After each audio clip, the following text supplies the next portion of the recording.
Hello and welcome everybody to the 6 Pixels Under podcast.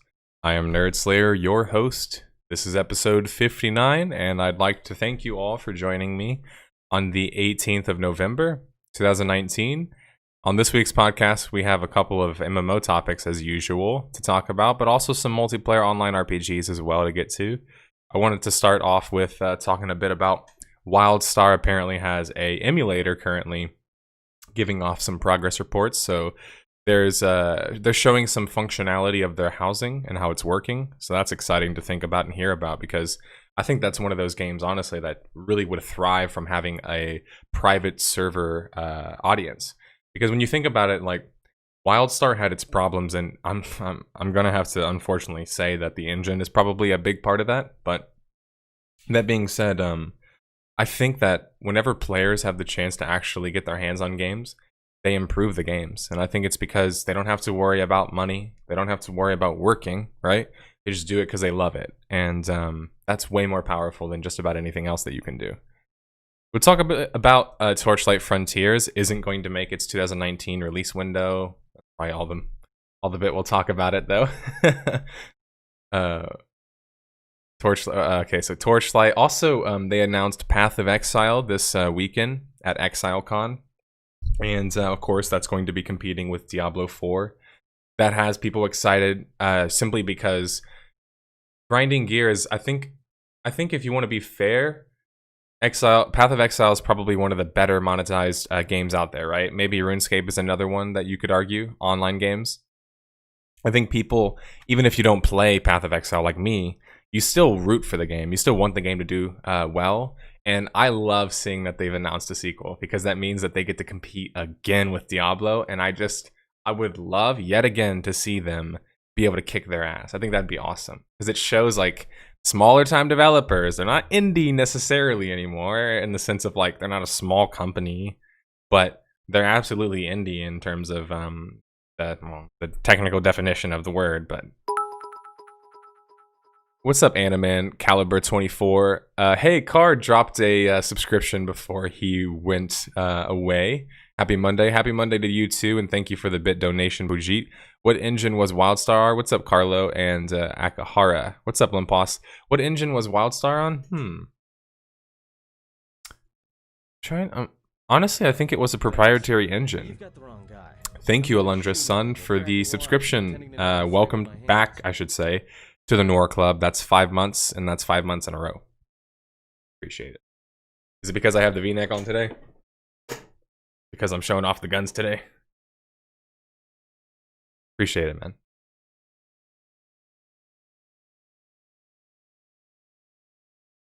Oh, okay. Yeah, so Card is not currently around. He won't be joining us on the podcast today, and he won't be holding down the fort today, even though he's joining us in chat right now. So anyway, best of luck to Card on his trip. I hope he enjoys it and has a good time. Also, welcome to the Nor Club, Scribble. So 2 months in a row, I appreciate it. Not next week, okay, so the week after that. 2 weeks counting this week, because he's at CitizenCon, about to do CitizenCon. I thought first you were vacationing, then CitizenCon, but I guess that's like a whole affair, huh? You probably have to get there early and set up for all of that. So, hey, we get to get a eyewitness testimony from somebody who went to CitizenCon. That'll be exciting to talk about on the podcast. I don't know, maybe we can invite Card on, and he'll give us the bi-yearly update of where CitizenCon, what happened at CitizenCon and what's the current status update on Star Citizen. So we'll talk about that later, whenever he's back in a few weeks. Then also, there's been a little bit of rumblings that I found interesting about Rift. Gamigo made a statement finally saying that development of the game hasn't stopped. Dark Age of Camelot has announced finally their Endless Conquest expansion, update, whatever you want to call it. Basically, they went free to play. So I'll show it on screen now. If any of you have never had the chance to play Dark Age of Camelot, and by the way, I was considering doing a channel playthrough. I've wanted to find some MMOs that we, as kind of a community could play and maybe make episodes out of. Like, I've been playing with a lot of different MMO ideas, more ideas also to get me streaming more, of course, because I've noticed for myself when it's just like, do I want to just stream for the sake of streaming? Probably not. It's not really my thing in that sense, and also I don't think it's necessarily where you guys want all of my energy anyway, right? You want me to focus on other things? Star Citizen, will it ever come out? Who knows? My prediction? Could do if they uploaded the panels on time, as I won't be watching the panels because working. Yeah, fair enough. They said it is still coming. They just need X more dollars. Yeah, that's a good one, by the way. Yeah, so Endless Conquest, download and play free. As far as I could tell, I asked a couple of people how realistic is it to play it completely free, and obviously, like with most games that offer a free-to-play option, don't just think that free-to-play means free-to-play without any side effects or any lack of conveniences or whatever else. Like, these games, excuse me, have to make money. So when they're free to play, they have to make money in other ways. And I'm curious to see how this free to play, I don't want to call it a free to play launch, but free to play update, how it fares for Dark Age of Camelot. But it reminds me of one of those games where, as I was saying, like, I think it would be really cool if we had like a guild and we made a series about it, like almost like from the perspective, and I feel like I could get even somebody in the community to film this, like record a video from the perspective of an MMO. You know what I'm saying? Like, because I used to do that kind of shit as a kid, and obviously I was horrible at it, but I love doing it, where you just record a video in a game and kind of make like a story out of it, or make a show out of it, or different things like that. I feel like that's something that we could definitely explore some other time. Free to play, but the longer you play, the more you need to pay to hold annoyance at bay. Hey, that's a lot of A's, and that rhymes. So there you go. Not much else to say about that, though. Let me go ahead and post an update that I'm live right now on the good old YouTubeinator. I used to be able to make videos that would bring people here, and they could actually watch my podcasts live, but YouTube doesn't allow you to cross promote anymore, at least not in a video form, unless you like make it seem like it's a real actual video. So what I see a lot of guys doing these days is they'll like film these like bullshit vlogs and then be like, oh yeah, come watch my stream right now, and then they like in the vlog. It's like, I mean, it's basically the same thing. We're just splitting hairs here, but like, I can't make a video that says, hey, come watch me at this time because blah blah blah blah blah. It's just, I get it. It's competition, right? It's another platform. They're competing with that said platform. Still can be annoying to me. Exactly. All right, so here's the little bit of news that I found out about this apparent Wildstar private server. I didn't know about this, honestly, until today. I just looked at this article. Oh, actually, the article just came out, so that would explain why I just found out about it. But Wildstar Nexus Forever emulator previews a mostly functioning housing system. So apparently they had a previous update the past September that showed that housing plots were operational. And now they're able to show apparently some more progress with the housing system. Remember, the housing system in Wildstar was probably one of the best instance housing, one of the best theme park style housing that I think we've seen so far. I think that's pretty fair to say. It's pretty good. It's pretty good for what it is. That being said, sometimes I'll see people almost talk about it in reverence, and I'd like to remind you guys, someday you'll get the chance to build with me in Galaxies, and I think you will easily, quite easily I should say, forget about Wildstar's system being that great, because it's good, but it's great for a theme park MMO is what my argument is. In terms of actually what you could place and interact with, nothing beats Galaxies. I've never seen anything beat it. What allows you to pixel by pixel move the object and rotate it? Like, that's a lot of control. That's what Galaxies allows you to do. Hey, I remember the Spellsinger abilities. I was looking down like, hey, I recognize those abilities. Huh. So this was their previous video update. This was the one back in September. Yeah, that's I don't know. It's interesting to see. I didn't quite expect that Wildstar was going to be one of those that got brought back. In fact, I think I even argued that it probably wouldn't. But this is good to see because I do think that so many different. I mean, I'm gonna argue every MMO, but I'm biased, right? But I'm gonna argue that there's every single kind of MMO you can, if you can find some way to have it in the public domain, somebody somewhere is interested in running a server for it. And even if Wildstar was not successful commercially and was honestly a massive flop commercially, there's still a very good chance it could have a consistent, like, smaller kind of private server audience, if you will. That being said, once again, we kind of get back to the same problem I have with most theme park games, even the emulated ones. And it's that essentially, like, after you've experienced the content, you kind of have experienced it. And there's just not a whole lot of different ways to experience it, right? It's not going to change so drastically when you do the same things over again, because a lot of things, like, say for example raids, right, don't change, they're static. So in reality, like, after a while you do feel tired of the content. Private servers, hey, what's up, Ken? Can private servers make new content?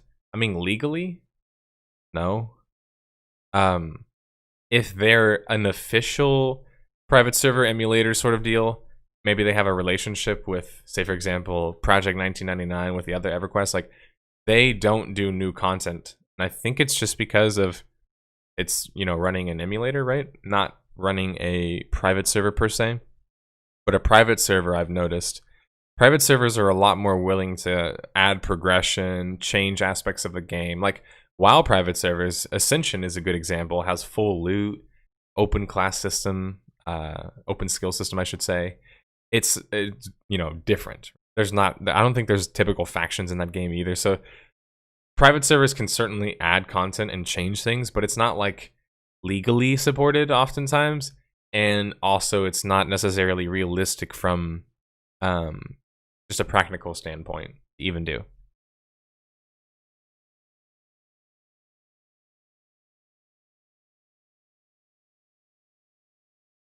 Torchlight Frontier is not making 2019, the release window that they set in 2019. That's not entirely surprising. It's the end of the year. A lot of developers are waiting until now to basically say that they're not going to make it, right? Developing whatever games they're working on at the moment for the end of the year. End of the year is, I feel like that's pretty normal. Also, did you guys notice I have this thing up here that actually tells you the link? I found that. It's part of the overlay, and I also have one for whenever people chat with me in Discord. But maybe we'll wait until next week to test that one out. I didn't think I had enough time to carry the load and find some people to show up to the podcast this week. That's usually Card's thing. Such tech, much wow. Yeah, I mean, I'm trying to upgrade everything, you know, trying to bring us to the 21st century. Do we want to look at some Path of Exile stuff? Because I know we're not all necessarily the Path of Exile guys, but I do think it's obviously extremely interesting to see more ARPGs, to see more competition for Diablo, and to see more multiplayer online RPGs, frankly speaking. Because I think it's quite apparent at this point that the most hidden, successful genre in existence in video games, in my estimation, the most underappreciated, the most misunderstood genre probably has to be multiplayer online RPGs.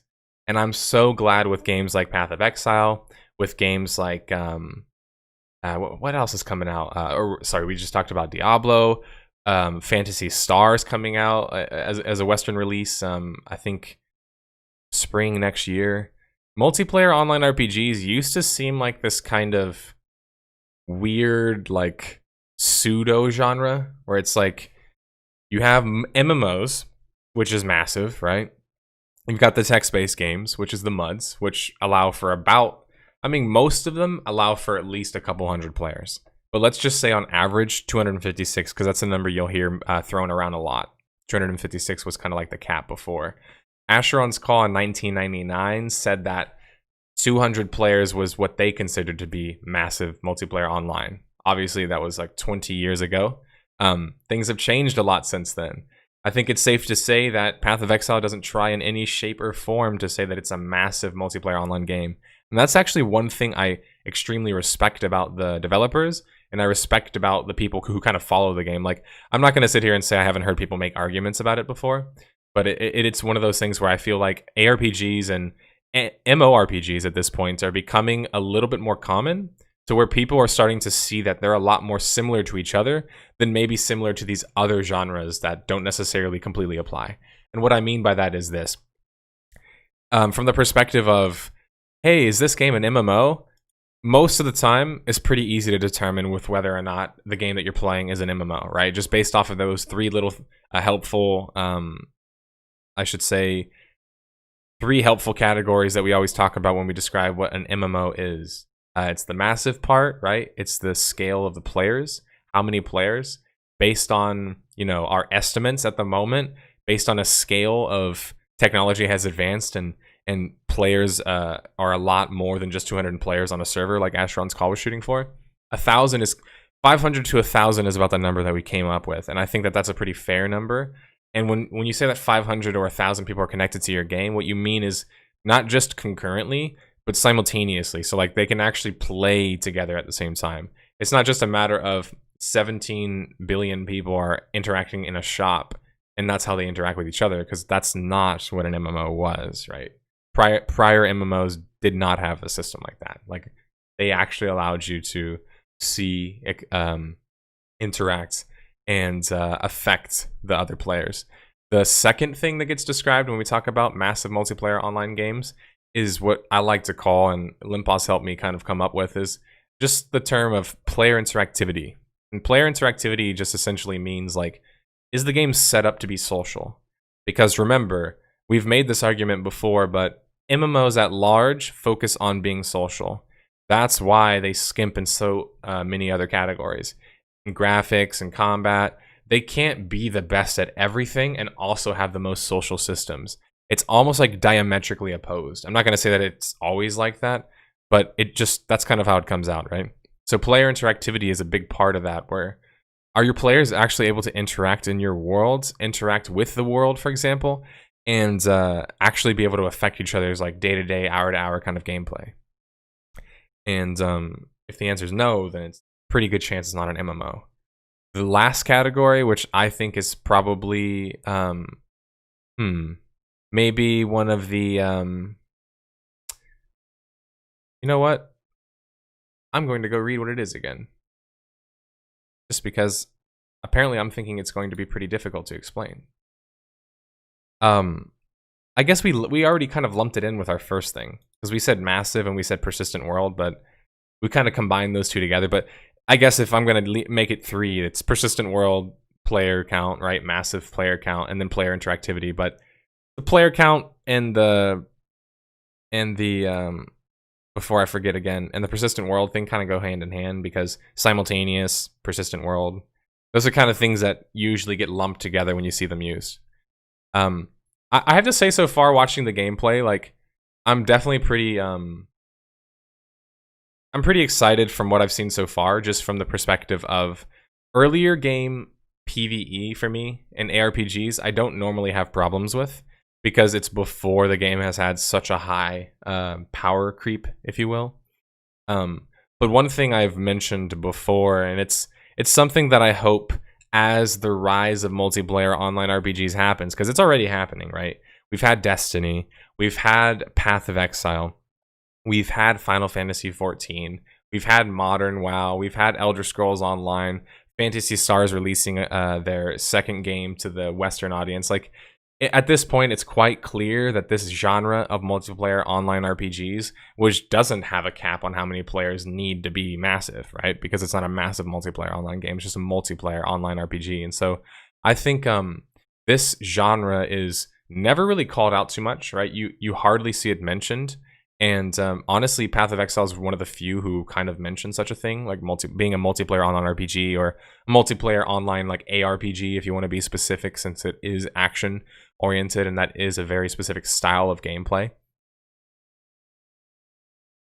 Perpetual world, I think, is a good way to put it. LEMPOSS. Did he just change his bow's ability depending on what he socketed? I do believe that is what he was doing right there. I never played Path of Exile, but it has scale over all of those options, though, right? Sorry, what do you mean? Which options? PoE is kind of a monster in the ARPG market. Nothing can really compete at the moment. ARPG, except there's never any RPG in them.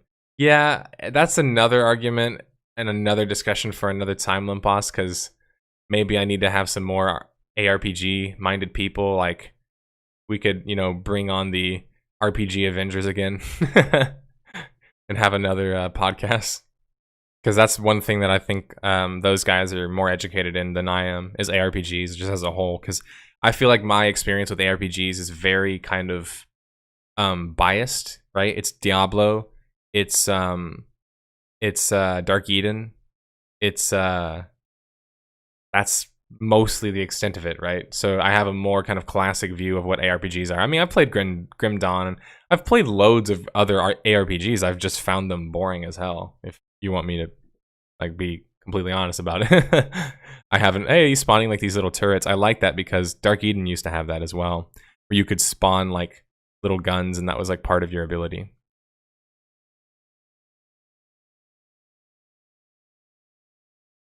I think a completely player-driven market certainly does lead credence that it has a better online world than the other online games do, for sure.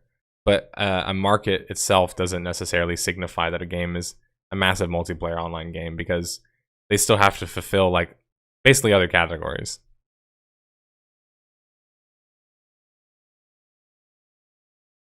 Abilities can be modified with passive on the skill tree and gems that are linked to the main skill, support gems. You can change how the abilities behave, adding more projectiles, faster projectiles, slower projectiles, projectiles that can chain, pierce, and fork. Huh, I did not know that. That definitely is way more interesting than anything I did in Dark Eden.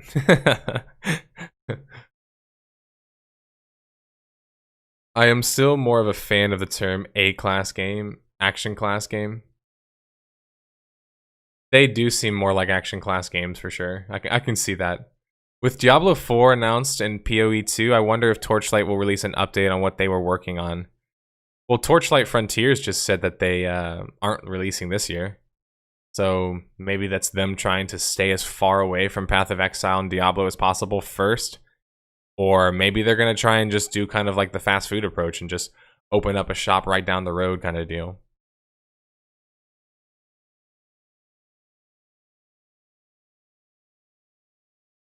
According to Scion Corp, he says party play supports up to 6 players. Yeah, that's a perfect number for a cooperative RPG, for a multiplayer online RPG. I think 6 to like 8 players is like a really good number. If you think about Final Fantasy XIV, for example, I think when you look at its group sizes and dungeons and raids, oftentimes, or I should say trials, kind of leads to that as well. You know, you're not going to see 40-man Final Fantasy XIV raids, simply because I don't think the game is built for that. But also, it's not really the ethos of the game. It's not what the game focuses on, right? So either this guy's just really good or these mobs are just really easy. But I would say that that's probably so far one of my complaints from watching this gameplay. And we don't know if he's just super powered up, or we don't really know any of the context. It could just be he's basically super powerful and just wrecking on everyone. But that's a big argument that I have kind of against ARPGs oftentimes, is where it just feels like you blow through so many damn enemies that most of the time spent on playing an ARPG is just fighting a lot of the same monsters, because it's kind of like essentially rinse and repeat, the primary thing you do over and over again. For me, like, I much prefer a slower style of combat, and combat that's less frequent but more dangerous. And that's just me personally. So like, I'm not trying to say you feel like ARPGs like you suck. I'm just trying to say, like, I personally just don't find that gameplay loop that fun. I don't even really like action games. I don't even really like action movies. So take my opinion with a grain of salt. ARPGs are supposed to not have much difficulty when you face normal mobs. It's all about optimization and killing as many mobs as possible, while the difficulty is mostly on the bosses. Yeah, it's I mean, I don't think I could disagree with that, because that seems to be the case as well. In my eyes, even in the games that I've liked and enjoyed in the past, even the slower games, Diablo and Dark Eden, which are certainly slower games than Path of Exile, even in those games, most of the time, the lower level mobs, once you kind of get a hand on what you're doing, aren't really that dangerous. It's more so when they've kind of surrounded you, or you run out of health pots, or it's more of like you make a mistake when you die to those kind of mobs. But the minute-to-minute gameplay for me is just interesting, because it's like you go from playing MMO experiences like WoW Classic or other hard MMOs, I would argue, harder MMOs, where every single camp is a struggle for you. Like when you kill a mob camp, you're struggling because you don't know, is someone going to kill you? You know, are the mobs just really difficult? Are they hard to kill? Do you need a group to kill them? But in an ARPG, like, oftentimes that's not what people are focused on. That's not what people are thinking about. They're not thinking like, oh, I want more danger in my leveling experience. Like, I think I'd be, in that case, I'd be completely in the minority. I think my opinion on it would probably be in the minority. It's why I don't oftentimes talk about Path of Exile as well. Is you know, I always end up saying the same thing, and somebody kind of responds with the same troll answer. But it's like, I'll say, I just can't imagine playing a game where there's no PvP threats. There's no PvP. And then people will say, oh, but it does have PvP. And then I just Google what the PvP looks like and show it on stream for everybody. And then everyone kind of laughs, and we all kind of agree that maybe the game just isn't for me. But I think that it absolutely could be for me. I think they could do a season that's PvP focused. I think that they could do, basically, I put it this way. I think that what they're currently doing with PvP and how they're balancing it is just simply a thing of, that's not where their focus is, because that's not where the majority of their player base is. So it totally makes sense why they don't focus on it, why it isn't a big focus. But my argument with things like that is kind of like, you do the other things pretty damn well. Why not try and, I don't know, take a simple approach to how to handle PvP? Say, for example, if you give people the ability to flag in their own zones and have other people join those zones, that's their own prerogative. Then you don't have to listen to people complain about being killed. Because at that point, it's like, you've agreed to it, right? So even if you have something like that, a seasonal kind of thing, maybe even like gear-based, I think there's a lot of ideas that ARPGs could play with when it comes to PvP. But I totally understand why they don't focus on it, or why it's not a big focus for them. Because, I mean, you guys are kind of confirming what my suspicions have always been about these sort of games, which is like, ultimately, it's about optimization, it's about trying different builds, and it's about clearing as fast as possible, getting the next best gear, rinse and repeat that process. And so it's like, when you throw PvP into there, how can PvP not inherently come down to who has the best gear, right? Unless you're going to just arbitrarily lock gear out. The only way I think you can do an ARPG with PvP is if you build it into the actual game itself. And that's what Dark Eden did, and that's why it's such a cool game for me, even though it's ancient as shit and looks a lot more like Lineage than Diablo. That's why it's always my favorite game in that genre, is because it actually built the game around being a multiplayer game, around being a massive multiplayer game. You could run around zone to zone and fight and interact with other players. And so, like, I very much enjoyed that experience. So ever since then, I've been chasing something similar to that. So it's always been like, I'll watch Path of Exile from afar, and like, honestly, I think this gameplay is pretty impressive. Like, I like the attack move system. I can notice a lot of fluidity to it.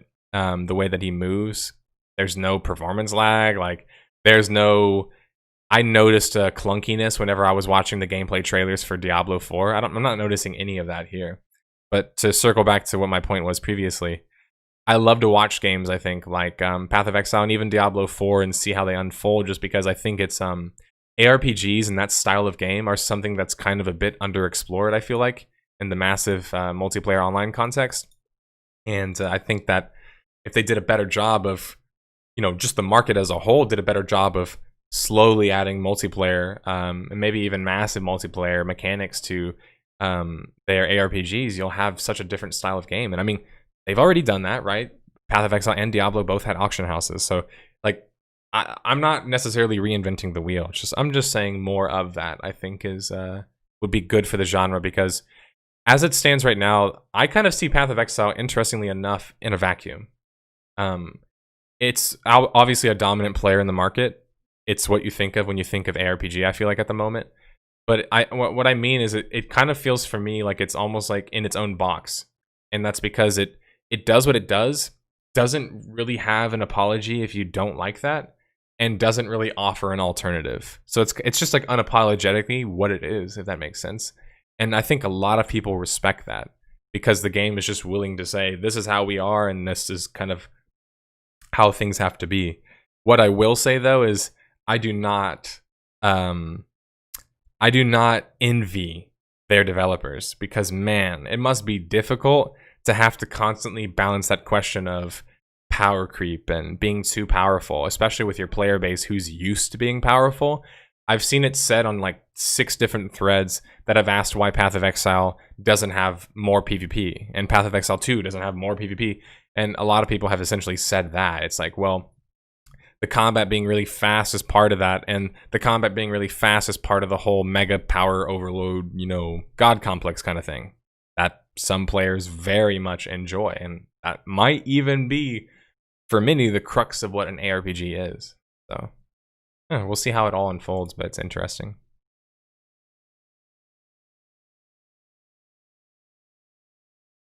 It's all about the build. An extreme case of rock, paper, scissors. The crow bell is a crow with a bell. Someone give that writer a raise. The funny part is they haven't really tried to ring in the power creep. Well, I've been told repeatedly it's because they get, yelled at anytime they try to. Like, even the mention of removing some of the power creep, I've seen, like, again, I'm not trying to say everybody thinks this way. I don't have enough data to make that claim, but I see that mentioned a lot. They're just scaling the mobs to compensate for the power creep. And honestly, that's what I hated about Diablo. I hate when you play on these difficult modes, nightmare modes and shit, like, you see, like, 66k damage off of this one ability, 3.3k white hit. It's just like, I don't know, like, when I see these mega large numbers, I know people love that shit. It just doesn't do anything for me. But again, that's just me. I found it pretty interesting that Gamigo came out and made a statement that development on Rift hasn't stopped. It's like it's one of those things where it's kind of like they've been criticized a lot for how they've handled Rift as an IP, because at this point Gamigo clearly has been focusing on the more prestigious, more commercially viable IP, existing IP in ArchAge, instead of going after Rift. But they did make a statement, the community manager did, I should say, which is the person who should be making these statements, made the statement that the development of Rift hasn't stopped due to the criticism of players, constructive or otherwise. While our development team is hard at work in reading your feedback, we ask that you don't spread false information like this. So I think what's interesting about this is, like, you can kind of see the corporate speak in this, right? When someone says don't spread false information like this, so this is a clear example of a big problem a lot of people have with my content, actually, hilariously. It's related to this exact thing. So I've read the responses. I've read what people's criticism are of Rift and how Gamigo has handled it. And so when they say that development has stopped, what they actually said was that it seems like it's stopped. They're not making an absolute claim. Most people, when they say things, are making intentional absolute claims. Like, if you're intentionally making an absolute claim, you better be willing to defend it first off. But most people don't speak in absolutes, right? And so, like, when you're saying, like, the development of Rift hasn't stopped due to the criticism of the player, it's like, the players have been criticizing the way that you guys have handled it because you fired some of your staff, haven't told them what the future of the game is, and right before that you had done Rift Prime, where you basically kind of gouged your audience for some money. So it's like, there's legitimate criticism there with how you guys have handled it. and there's legitimate criticism with how seriously Gamigo is going to handle Rift and their development of Rift. And I don't like when a developer has that perspective of, oh, well, you know, it's just, you're spreading false information if you say development has stopped. It's like, maybe if they were saying literally, like every single ounce of development has stopped. But when people talk and they have conversations and they give you feedback, very few times are they actually making full absolute claims, right? They're not really making those kind of claims. Like, nobody's really saying like, oh, the development of this game, how Gamigo is handling Rift is, they're not even handling it at all. There's zero involvement. It's like, nobody's saying that. Nobody's saying there's zero involvement, zero change. You know what I'm saying? So there is something going on, clearly. But it's not good enough, is what the criticism is. So I thought it was at least news that Gamigo responded to the criticisms, because at this point they kind of went radio silent for a while. But it doesn't do any more for me to smooth anything over. And frankly speaking, if I'm a player of Rift and I've been supporting the game, this is when I would immediately quit the game. I mean, I would have quit already because there's plenty of reasons to quit, right? I wrote a whole video about it. But I'm saying at this point, if you were still playing the game, this is the kind of shit that would kind of set me over that last proverbial edge. It's kind of like, all right, at this point, if we have any concerns about how you guys are handling the game, you're going to treat it where it's just like false information kind of thing, and not actually, say, for example, talk about, you know what? We've made some mistakes. Let's talk about what the future of Rift is. I don't think there's a future of Rift, guys. That's the sad truth. I don't think there is really a future at this point.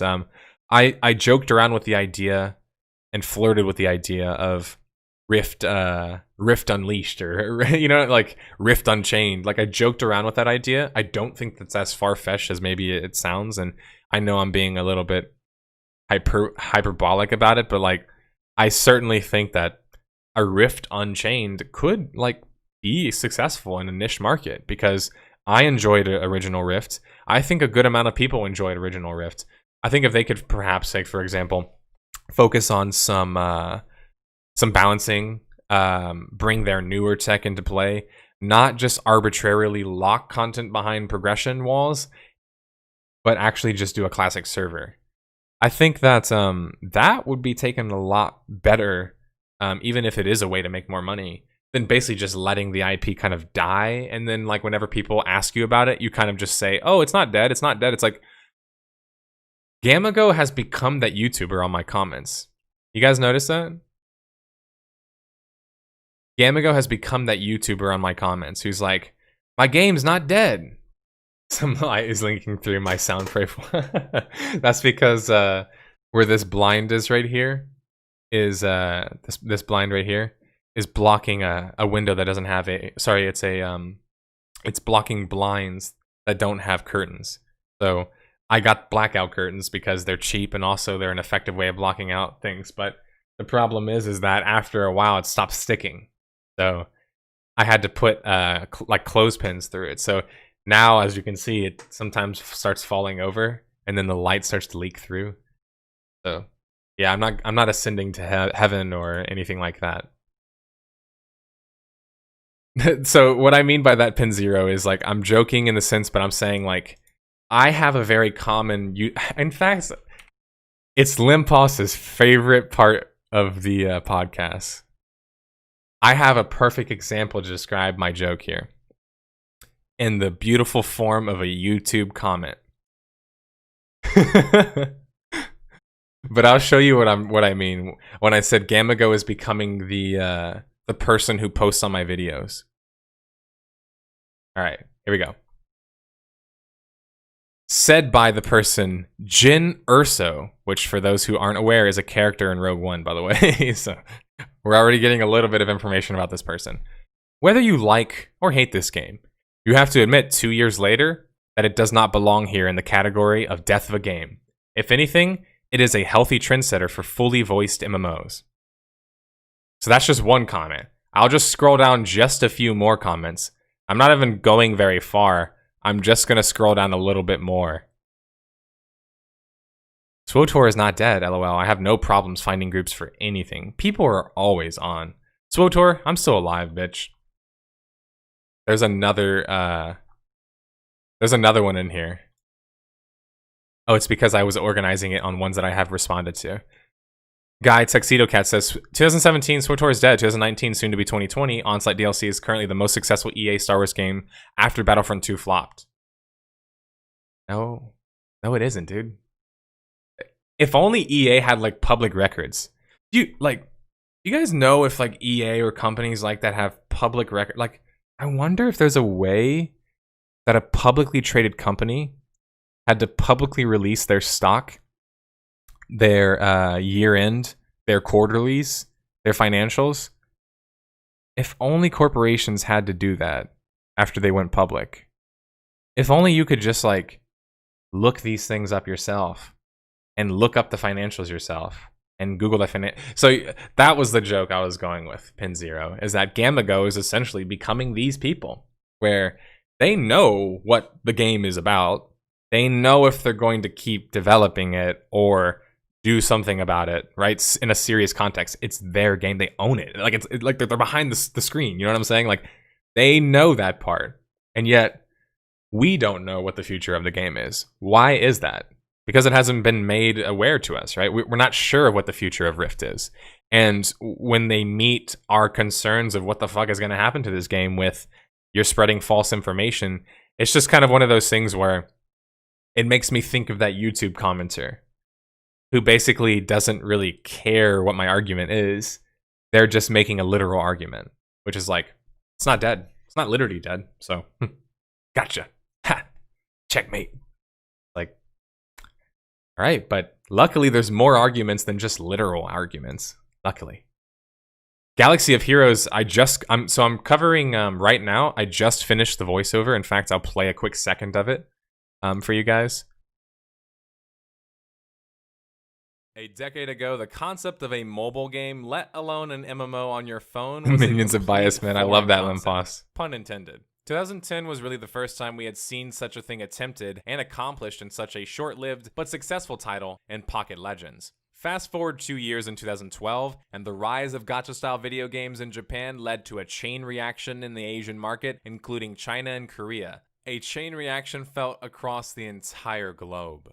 All of this has led to current day 2019, where the most recent AAA MMO announcements to come from Korea, which is the mecca of MMORPGs in both revenue and player count, all have one thing in common: mobile MMOs. With once PC-based MMO titans such as Ion and Blade and Soul from the East now being sequels on a mobile device, the future for the world of MMORPGs is shifting in front of our eyes. I wanted to do a video explaining the rampant microtransactions. Korea had learned from Japan and adopted gacha-style mechanics, and Lineage 2 Revolution would just be the start of that. Across the way, Japan would launch another powerful mobile RPG that within 1 year was downloaded 4.1 million times and had grossed 500 million by 2019. Fire Emblem Heroes. I just want to show you guys some of these numbers. 2017 to great success. Cases you turn in tokens that you get from a. All right, so just because I love you guys, I'll give you the behind the scenes approach. Let's check out my script. This guy sounds a lot like you. So I called it the rise of mobile MMOs, and I just finished this one, so it's done and dusted. And I basically wanted to make a video, as I said in my premise here. I wanted to make a video about the MMO market hasn't had a major AAA release in 5 years. Wildstar was the last one. In the past 2 to 3 years, things have been strongly shifting to mobile MMOs, and the reason is due to their popularity in the Eastern markets. Japanese gacha games make insane amounts of money. China and Korea took inspiration from those and created similar styled games and models and focuses on mobile MMOs. I think there's good in the rise of mobile MMOs. It's, however, shrouded in many of the obvious and glaring problems. There are some aspects on the phone that could really add to the whole aspect of an MMORPG, say, for example, the augmented reality aspects. Games like Pokemon Go or Harry Potter. I think it's called, it's Niantic is a developer. Is it Harry Potter Wizards Unite or something like that? I think it's Wizards Unite. Mobile games, and then that's why I talked about the problems. oxymoron. You can't by definition of the word MMO due to the massive call most, if not all, of MMOs on mobile devices. Fail that check. Talked about it being easily manipulated by marketing and business models designed to make money. Talked about limiting innovation on PC because you basically have to make a phone or make a game shitty enough to play on your phone, right? Is the saying, right? And then I talked about it being localized and them essentially not caring about the culture of the region they launch it in. So some of the numbers that I wanted to bounce at you guys just for a bit, just out of curiosity, because this has been very interesting for me to do. I loved doing this. This is a 20-minute video, by the way. This one will come out. I'm editing this one myself, which I don't want to, but Tom was sick this weekend, so I have to go back, focus on Lineage 2, as you can see up here, because that's the big boy. Thanks. Look at the kind of shit we're gonna get in Lineage 2, guys. I got to give you some more behind-the-scenes kind of, work here. Check this out. All right, so this is Lineage 2. This is the kind of shit you're gonna get with Lineage 2. There's so much public information because NCSoft is a publicly traded company. Hey, what's up, Random Beach 89? Random Bitch 89. Got some charts, baby. And not just charts, more charts. And reviews. Old school reviews. MMO reviews that are horrible and only 1 page long. But still, I mean, what are you going to do? We've got actual operating matrices telling you exactly how many players are playing the game. What other YouTuber gives you that kind of numbers? What other MMO YouTuber gives you those kind of numbers? When you watch the Lineage 2 Death of a Game, you're literally going to know year by year how many players were playing the game. Isn't that crazy to think about? That's what's possible when you publicly release fucking information, first off, right? And a lot of this information is publicly released, right? These come directly from their financials. You'd be surprised when MMOs actually start to care about the journalism aspects. It makes it easier for me to be a journalist, right? So like, I almost felt offended there. I also like data. Most names were taken, so I used random in my initials. Yeah, it's no big deal, dude. Designed to egg you on spend money or countless hours of playing it. Talking about mobile, Black Desert Mobile is coming out. So that's actually in this as well, in my video. But yeah, so you have it broken down by exact year. And then other things are, and this is what I love about my own series, to toot my own horn, is I love that when we have information like this, we actually can pinpoint exactly where the game started its downward spiral, right? That's what I love about statistics. And when you look at things from a macro perspective, for example, a little sneak peek, but I found out that September 2006, which was C5, and most people who played Lineage 2 know what C5 is. C5 was the biggest population, then had the biggest subsequent drop after that. And say, for example, you can see that up here. You see how it goes in US and Europe from, it's down here actually. US and Europe goes from 105,000 in 2006, December 2006, to it drops all the way to 87,000 in another quarter. So like when you have information like this, it's so easy to make a compelling case, right? When I can actually go and pull out financials, when I have all of these articles, when I can get articles from Asia, for example, that can actually tell me from their perspective and explain from their perspective how things work. So anyway, that's the Lineage 2 video, which I still need to work on some. To go back to a little bit of the numbers that I wanted to throw at you guys concerning mobile MMOs is let's just look at like how successful they've been. In 2013 is the first mobile game that eclipsed 1 billion in revenue, right? Puzzle and Dragons. That's a gacha game, guys. That's a gacha game. The first game to go big on mobile, RPG wise and revenue, was a gacha game. And I think once people see this video, it might not be the most exciting from like, it's not my typical MMO like Lineage video style where it's like you're getting a very behind the scenes kind of, but like I felt like when I was doing this video, it inspired me because I was just like, holy crap, man. The amount of money these guys are making and how it's all based on gacha. It is. Like Final Fantasy has gacha games. Fire Emblem Heroes has a gacha game. Mu Origin had gacha in it. It was the top grossing mobile game in China. See, it says among the top 40 highest mobile in the entire year. Let's see. to go down a bit more, where the numbers will start to shock your brain. February 2017, Fire Emblem Heroes grosses 500 million. April 2017, Lineage 2 makes 116 million in 18 days. Sorry, 116 million in a month, 100 million in 18 days they made. An 81% leap in profits. In just a year, they eclipsed 1 billion in revenue. Like, the money that is behind these games is just insane, man. And how it's all driven from the Asian market, I think, is the part that will shock you guys the most.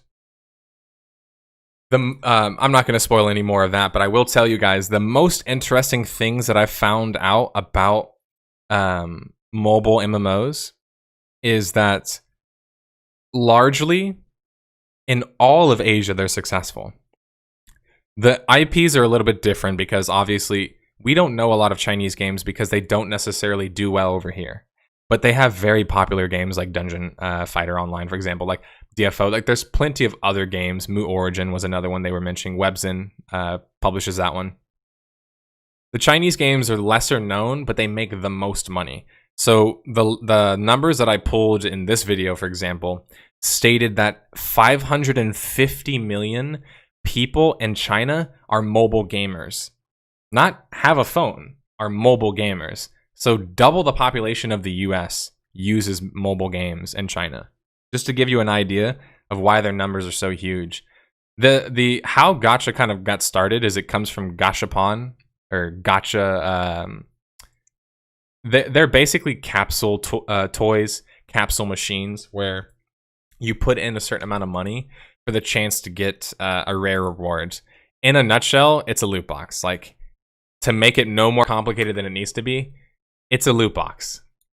I wanted to see if I can find a video of one.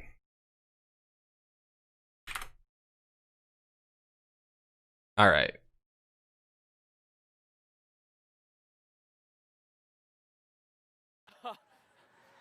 Underwear for your smartphone. Neat. Yeah. Manga Lovers. What? A place where you... Manga Lovers, baby.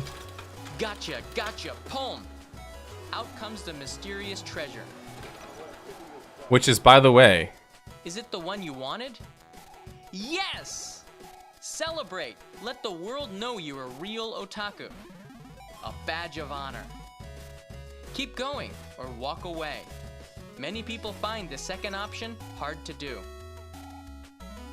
Akihabara Gachapon.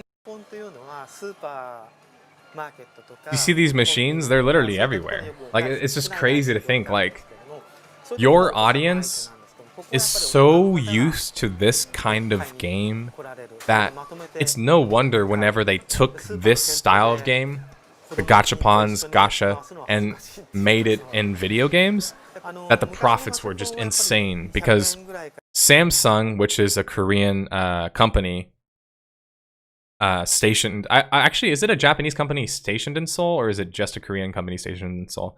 I can't remember off the top of my head, but anyway, Samsung is, in that Asian region, the most common phone that you could have, right? So Samsung dominates the Asian market in terms of phones. And so imagine you have an audience of people who don't have PCs at home, right? They are used to gambling on things like gacha, right? They're used to paying for virtual items in games in their culture, right? And then you tell them, hey, here's a new mobile game. It's Lineage on mobile. Aren't you so excited? It's Lineage. Or in Japan's case, rather, Puzzle and Dragons. It's Puzzles and Dragons or Fire Emblem. Like, these games are big. And so those games make so much money because it's all based on this same, like, idea, right? That you need convenience in the Japanese market because you don't have all of it at home. So you're a lot more likely to play a game on your phone than play on your PC because you might not even have a PC in your house. You might have to go to a PC bang. So what they found is Japan has a younger audience of people who are interested in gacha games, and that's why their consumer agency had to actually enact laws to make certain kinds of gacha illegal because it was basically exploiting children. There's no such regulations in China, so China makes insane amounts of profit, but basically everybody plays gacha games. So it's almost like it's culturally acceptable to be kind of made money off of. If that makes sense. I have my thoughts about that personally, but I don't feel it's my place to tell somebody like, oh, this or that. You know what I'm saying? Like, I don't know if that's necessarily my place, but when a article I was reading recently, I believe it was 2018, stated that the most interesting thing about gacha was essentially like it's been adopted to the Western market and has been adopted to the Western market for the past 7 years, kind of under our noses. We haven't really noticed it per se. And I just thought that it was interesting to kind of track it down to the source, you know, to the root. And he was playing Fate Grand Order. Damn, you know that off the top of your head? There's a story about a guy who spent 10 to 20,000 after borrowing money from the Yakuza. Oh, man. I only ever see capsule machines in very old restaurants. It's like that in America. I'm not sure where you're from, Penzero, but it's like that where I'm from. But gacha style games in the Asian market, period. Here's the most interesting part about it for me. Nearly every single one of those games are based on what model? In Asia, China, Korea, and Japan. What are the top grossing games? What all do they have in common? Mobile, right? Because obviously we're talking about mobile games. But what else? Also in America, gotcha. Oh no. Did I just say gotcha there? Oh. The unintentional puns. Gambling, exactly. The weird part is I'm not sure how that's a game. I mean,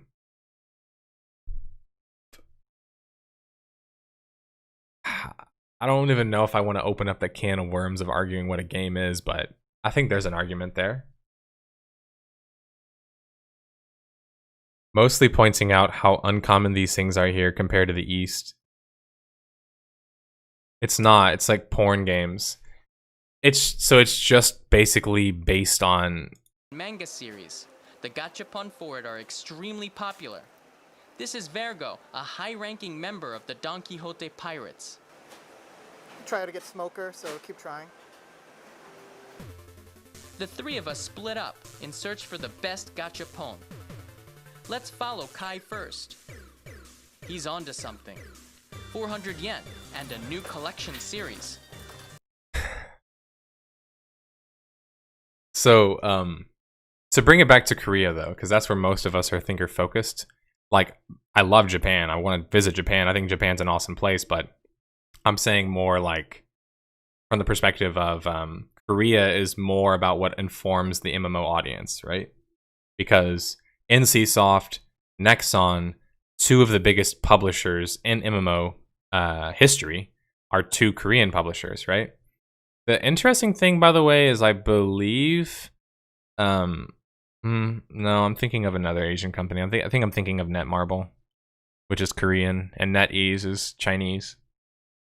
And Tencent, NetEase dominate the markets in China. Japan is dominated by Netmarble. Sorry, Netmarble. Tencent also has products there. And then, what's the other company that's pretty dominant there? I can't remember the name. I think it's just even Netmarble enough is enough. And Netmarble is also big in Korea. So they're huge in Japan. They're also big in Korea. Tencent also has a presence in Japan as well. Of course, they're huge in China. These other companies, though, interestingly enough, don't have big presences in Korea. And I think the reason for that is Korea is more of an insular market. Actually, I take that back. I think Japan and Korea are both insular markets. I think they just function differently. So statistics show that the Japanese audience who are interested in mobile games or mobile MMOs are younger than the Korean audience.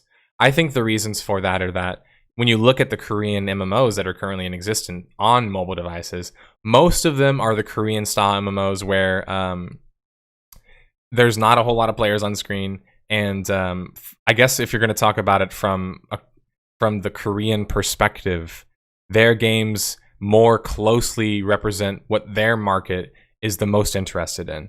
And so their market is an older audience because their market grew up playing Lineage, right? Their market grew up playing these old MMOs that were big and popular.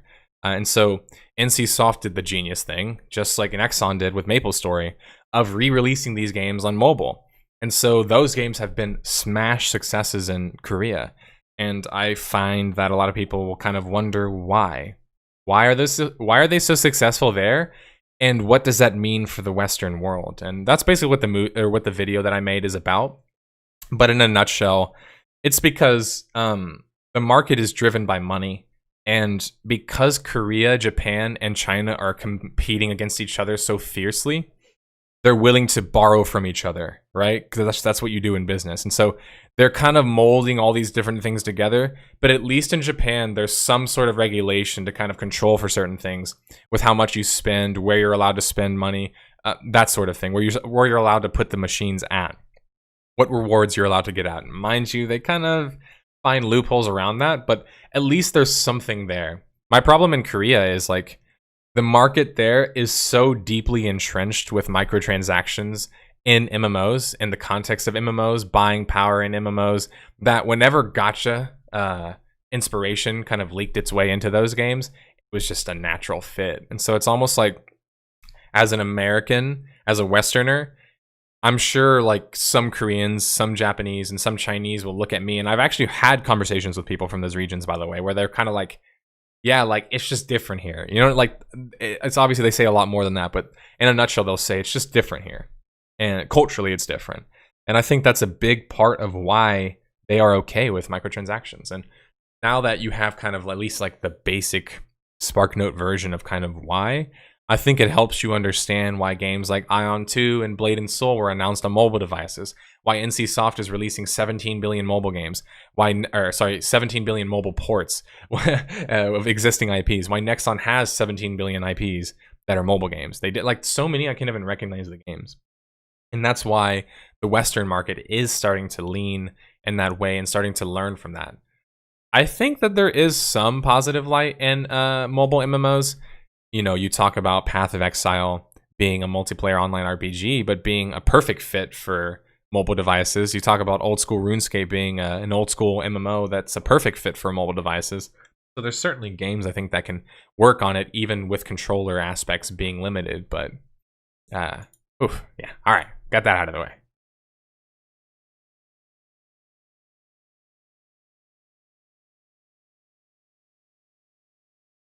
I find it so weird that countries that seem to be so focused on meritocracies, their games are basically the complete opposite. So LEMPOSS, I think I can explain that. Luckily, I've had a chance of talking with a Chinese fan, and the way he described it to me is that it is a meritocracy. So Sion is exactly right. It's a meritocracy, but it's based on the actual like process, the system, if you will. So it's like if in Chinese culture, I don't know the word. So if anybody here is Chinese, I don't think Huel's here because he's out of town. But I believe Huel is Chinese or knows shit about Chinese because he's told me things about Chinese. But anyway, so I don't know what the exact word is. I don't have any Chinese friends on hand, even though a Chinese friend taught me this concept. So sorry, I'm butchering it, friend. But it's the concept of like, you have the lot that you have, and it's kind of based around like your wealth and your expectation. There's a word for it, but it's basically the concept of social expectation that's placed on you based on your social hierarchy. So it's kind of like if you have more money in that environment, it's considered to be fair that you put money into a game and you outperform people in that game. Does that make sense? I know this sounds very strange from our market, from other markets. You're probably hearing that and you're like, what the fuck? That doesn't seem right. Exactly. Their meritocracy is still based largely in a class system. So it's kind of like you do the same thing because it's so competitive. It's so hard to set yourself apart because everything is about kind of doing the same thing, fitting these expectations, following the, I can't remember that fucking term, it's going to drive me crazy, but it's a Chinese word where it's essentially the social expectation of you, right? And that's a big part in Asian culture. And if you have a culture that's totally fine with believing that being born wealthy makes you more successful, and therefore you should beat somebody like in a meritocracy, like meritocracy perspective, they're okay with that. They're fine with that. That's basically how they explained it to me. Yeah, I mean, I think at this point, I want to get interviews, obviously. I want to actually travel to China, travel to Japan, travel to Korea, and get, like, testimonies from developers from those regions, as much as I can possibly do that. As much as they'll talk to me, of course. I'm sure small-time developers will, at least. But I'll also talk to the players, because I want to hear from their perspective. Like, what do you consider pay to win? But, like, I want to talk to somebody in a PC bang, where majority of microtransaction sales are happening, right? I want to ask somebody like that in Korea, like, what do you consider to be pay to win? Is there a limit? Is there anything that's considered pay to win? Like, do they have a threshold that they'll reach? Or is it just like anything goes? Like, you know what I'm saying? I wonder things like that. Face is one of the social factors. It is. Face is one of those, but it's not exactly the word I guess I was thinking of. I have to look that up, man. Yeah, thanks, Ludens. Ludens will enable any of your links if you guys are curious. But yeah, it's just it's so hard to have conversations about this kind of stuff because I'm just an American who was born in America, born on the border, but born in America, and I don't know what it's like to have lived in a Chinese environment, a Japanese environment, a Korean environment. I know the most about Korean and Japanese culture just because my interests are basically completely related. Anime, martial arts, Japan, MMOs, esports, Korea, right? So I know more about those regions probably because I have a lot more familiarity with them. But just imagine China. Like, let me show you guys an article that I think is pretty interesting. Check this out. Where are we at? Also, feel free, by the way, guys, to ask me any of your questions. I'm not going to hold you guys any longer than you want me to today, just because I didn't have a lot of news to really get through. We got through most of it already. So if you have any questions, I'm just kind of talking shop right now. So if you have anything you want to talk about or you want to know my thoughts about, feel free to ask.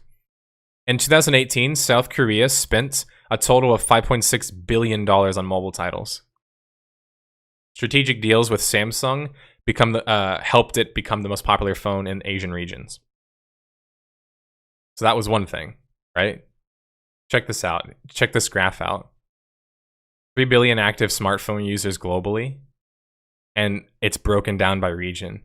Look at Asia combined, and then combine the Asian regions and compare it to North America. I mean, guys, it's not even close. Like, 2019, let's do the math here. China alone is 830 million people. India, which is part of Asia, right? 456 million. Asia Pacific, which is I'm assuming all the other Asian areas, is 486, right? Just those numbers combined, you have billions of mobile gamers. Like, it's insane, the numbers that we're talking about. Like, all this time I've wondered, like, why are mobile games getting so fucking popular over here? Sure, everyone just says money, but they don't explore it, right? But I think we're starting to understand the scale of this money, of how much money we're talking about here. We're talking about a lot of fucking money. There is one thing I wanted to get to today. So guys, if you can remind me, there's been a $132 billion Korean investment, Korean won, I should say, investment on NC West. So recent financials came out concerning NC Soft. I guess we're talking about them right now. Might as well get it out of the way. And apparently they've put 132 billion Korean won, which I think somebody did the translation. That's a few million dollars that they've put in NC Soft West, right? Their Western branch, which at this point is basically ArenaNet. But anyway, the thing that I found interesting about the news, though, is that in the actual article, they specifically highlighted that it's because they were going to focus on console games. So I'm wondering, they put all this money into ArenaNet after doing all of these layoffs and canceling all of these projects. Doesn't that basically confirm it's not a new MMO? Right? At this point, can't we kind of confirm it's not an MMO? I mean, they themselves said it's in an effort to pursue console titles. So maybe that means a new console game. Maybe they're going to release some of their other games on console. I'm not entirely sure, but I guess I saw this and I wanted to be optimistic about it. But now I'm just sitting here thinking like NC West at this point just feels like a satellite company for NC Soft. I mean, looking at these financials, guys, it is so hard not to see it that way. Because you have literal data that is telling you that Korea looks at your numbers in the Western audience and it's kind of like, nice. Is it really worth it, though? From their perspective, they've been constantly analyzing if it's worth it, right? You have to correct for the population's... sorry. What do you think about how people received Phase 2 release in WoW Classic? It seems like a lot of other people, especially streamers, are unhappy with it because of how common ganking or camping is. The faction imbalance in different servers. I wanted to know how your thoughts are. So you will never, ever, ever hear me complain about being killed in a PvP game. But what you will hear me complain about is more so systems. And so like I'll complain, for example, when hey, 1 second, guys.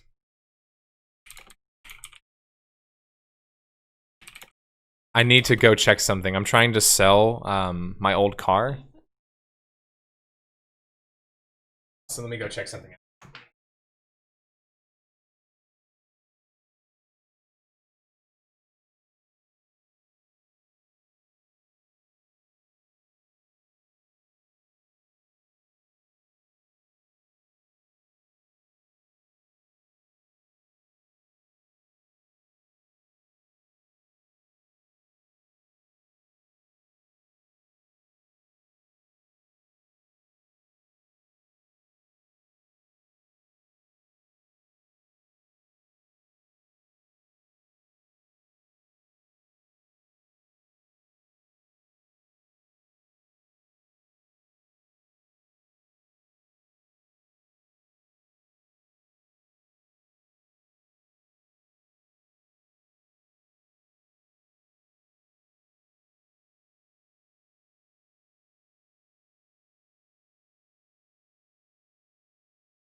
Oh, I forgot my hat. Whoop.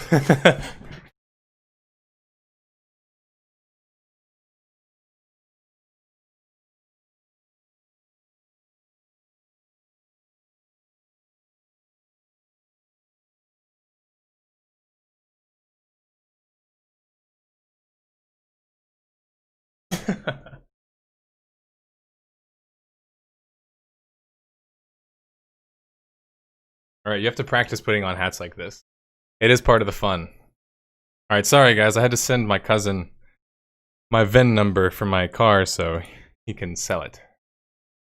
All right, so to get back to your question about my opinion about Phase 2 and its release in WoW Classic so far. So I think the first point I made to you was basically like, I'm not going to complain about getting killed in a game, but I think my biggest problem in WoW's PvP I've noticed so far from playing is that essentially like it creates this mentality where because points are the main reason that you're doing this, honor points, a lot of people will do the lowest common denominator, which is just Zerg, right? In a 2-faction game where there's basically no way to clear up factional imbalances, right? Like unless you force server like transfers or some shit, like, or lock a certain faction, like you can't really have faction control with just 2 factions, like population control. And deal with imbalances. It's happened in nearly every MMO. It's why I keep telling you guys, 2-faction systems they're kind of dead. It's just too difficult to actually deal with when you have something like this, like a Phase 2 launching, where open world PvP is now more common because Honor has been released. My problem with that whole thing has just been mainly like, I've realized that the kind of player that I enjoy kind of playing games with, like the kind of MMO player that I like to PvP with, if you will, is not the typical WoW player.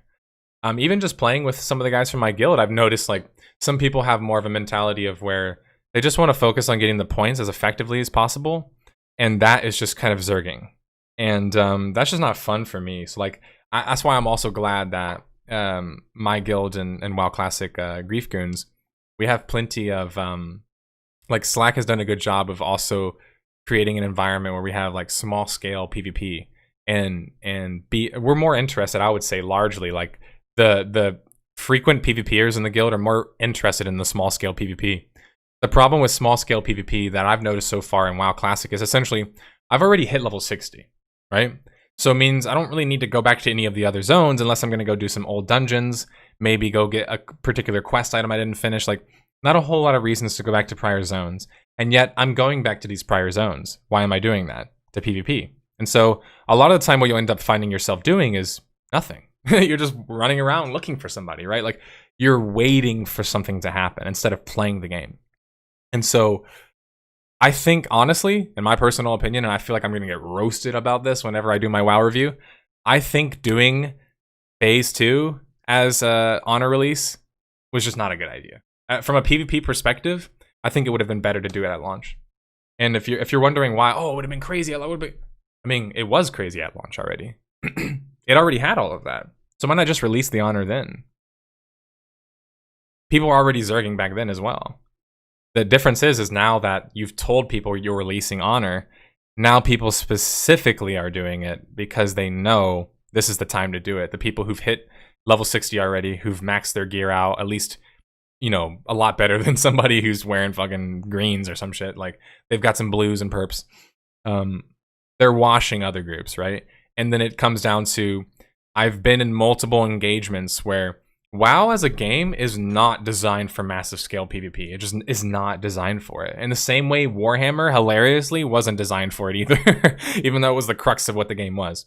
What I mean by that is that it's very clear when WoW servers start getting taxed by a lot of players, they can't function properly, right?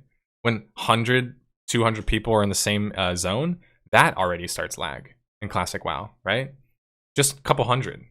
And I'm not going to say that 100 is not a lot of players, but it is, especially when they're all casting Blizzard and Novas and whatever other AoEs they can possibly think of. But I guess my opinion about the whole thing is it's typical. I expected there to be factional imbalances. It's unfortunate that the imbalances in some cases are so bad where it just feels like you're getting zerged if you do want a PvP. For example, when we went to Tar and Mill the first day,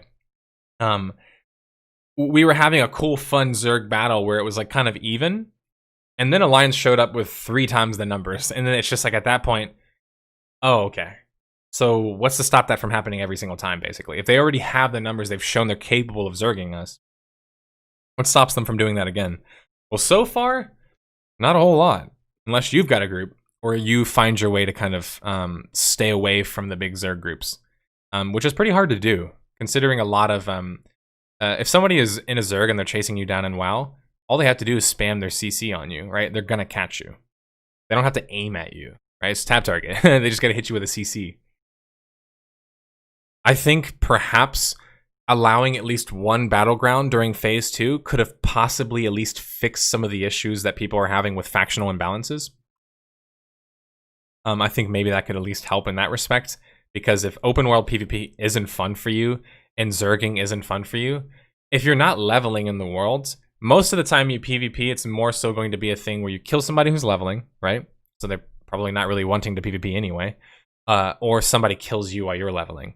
And let's say you're done leveling, well, maybe they kill you while you're going to one of these other zones, like you're going to go do a group dungeon or a group whatever else, but then that means you have a group, which means it becomes a group fight, which means it becomes who has the bigger group. So I think that's my biggest problems with WoW Classic and how Phase 2 has been handled so far. It's kind of like, I mean, anyone who didn't expect factional imbalances at this point, I don't, you know, Santa Claus ain't real kind of thing, you know? You have to correct for population size as well. I know it is an unimportant aspect, but I think it is often overlooked. That is true. You're talking about in those regions. Yeah, that's a good point. That is the classic WoW experience, people getting ganked, factional imbalances. It was a thing back in the day as well, anyone for, on a PvP server. Classic WoW has the whole layering system thing going on. Layering is gone already. Damn, I'm so far behind. Streamers annoyed that they get hunted down and killed. Yeah, I've seen that a couple of times. This is now a car selling stream. What did I dodge, Alundris? Sorry, what did you ask? Was it the question that said you'd buy people?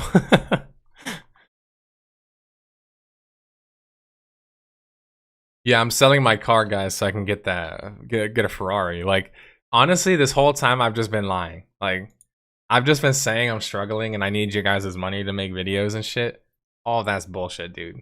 I'm about to get a fucking Dodge Viper pulling up in the driveway, alright? I'm not. I have a 2005 Sebring, and the thing that opens up the what do you call it? The little hatchback, not the hatchback, the cover. It doesn't work. So you have to like like pull that thing down or like and like push it up in order to get it to kind of like work. Like that's what I'm rocking. So memes aside, I don't think you'd ever see me in a Viper. Damn, I was so far behind you guys.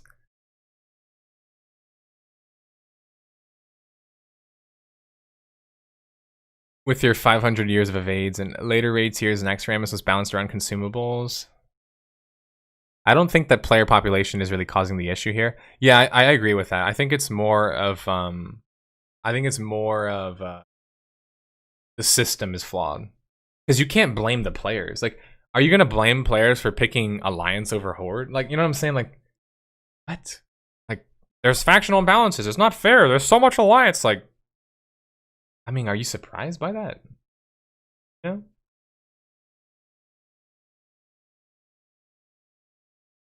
Hello again. What's up, Anna? NS, you are sweating. I am. Not very flattering, but it's just true. Couple reasons for that. It's hot in the house. We had the heater running because it was freezing cold last night. And then I am a 180-pound man with like 7% body fat, so I sweat a lot. Like I sweat ass loads because let's talk about sweat for a second, man. LEMPOSS, let's educate for a second.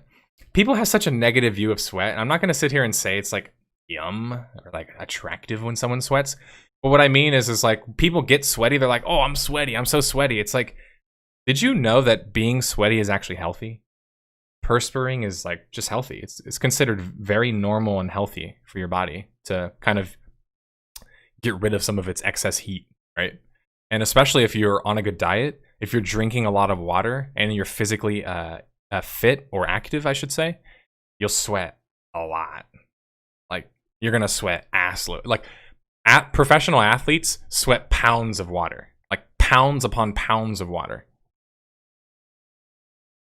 That's just one of those things where I feel like it's like us nerds were called like smelly and like sweaty, and we kind of like accepted that as like, oh, that just means like being sweaty is bad. When it's like, I don't think there's anything wrong being sweaty. It's more like take a shower. You know what I mean? Like it's not like you're sweaty. It's more like if you stink, take a shower. Nothing wrong with being sweaty, man. Plot twist, he's trading his car for a mountain while classic. That's hilarious. What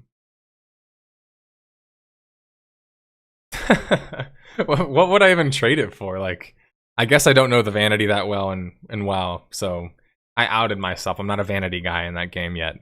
I say yet because maybe I will get more interested in it, but I don't think I will be. I like vanity when it's like very rare. When it's like Star Wars Galaxy's Mandalorian armor rare. You know what I mean? Does a community constructed RPG, has it already been made? I mean, an RPG where players can model things and add to the game with an in-game tool system or something like that? I don't want to, you know what? Like, that's kind of hard to answer because RPG Maker kind of does do something similar to that. It does have an actual engine system that you can test and kind of like run simple game tests. The reason why I didn't go with RPG Maker for development, I think, is just because I love it personally. Like, I'll be honest, I'm pretty biased. I like RPG Maker. It's an easy way to make a game. Like, comparatively, it's way easier than any of the other engines because it doesn't really require a whole lot of coding skill, right? You got to know a couple script languages, but it's like, I can find people who know script languages out the wazoo. But finding a game engine where I can have people who aren't full-time developers can actually feel a part of something and create something. To answer your question about players adding and modeling, adding things and modeling them to the game, that's happened in an MMO context. EverQuest has done it. EverQuest did it where you were allowed to create your own items as a player, and then the Daybreak, I think it was Daybreak at the time, would sell that item and then give you a percentage of that. So like, you could actually kind of develop, gear, create items, and you could get some sort of like, kickback for it. I thought that was a pretty cool system. I can't remember what it was called, but I think that's a pretty cool idea. The funny part is this is what led to the rise of Battlegrounds and Response. That's absolutely hilarious because that's what I believe too. I've always believed that. I've always believed it was just a matter of like, okay, how do we deal with these problems? Instance. Yeah, instance here. Boom. Because at first, I think you actually had to travel to the area in order to queue, right? And they changed that. Then you could just queue, and you didn't have to actually travel to, wherever the dungeons are located. Sorry, not dungeons. The battlegrounds are located at. Scion Corp asks, what about resources like Devilsaur Leather, Rich Thorium Veins, and Black Lotus, and also world bosses? So this actually, I've already blown that open, unfortunately. Like, the sad truth is that WoW is such an easy game to exploit that if you're trying to play the game for like domination and like dominate the markets and whatever else, you're already exploiting it. And I've mentioned it before, but the most easy way to exploit a game that has a two-faction system is make another character on the other side of the faction. You know what I'm saying? It's like, that's the easiest way. Because let's say somebody's farming my Devilsaur. Well, I just call up my Alliance Zerg to come, wipe you out all of a sudden, and then all of a sudden they leave me, and next thing you know, so it's just kind of like, I think, unfortunately, that's just an inherent problem of a two-faction system, but also WoW's current system itself is that, frankly speaking, it's just a little bit abusable, right? And I mean, I'm not surprised by that, right? Because I already knew it had these obvious problems. I was more so just interested to see how the audience would take it, like the people who play WoW and love WoW. And I think a lot of people were kind of worried about it. More than I thought. They wanted the second boom in players. I could see that. Phase 1 gave people all the time on the planet to gear up. My argument, though, is that that's actually counterproductive to PvP. So think about it.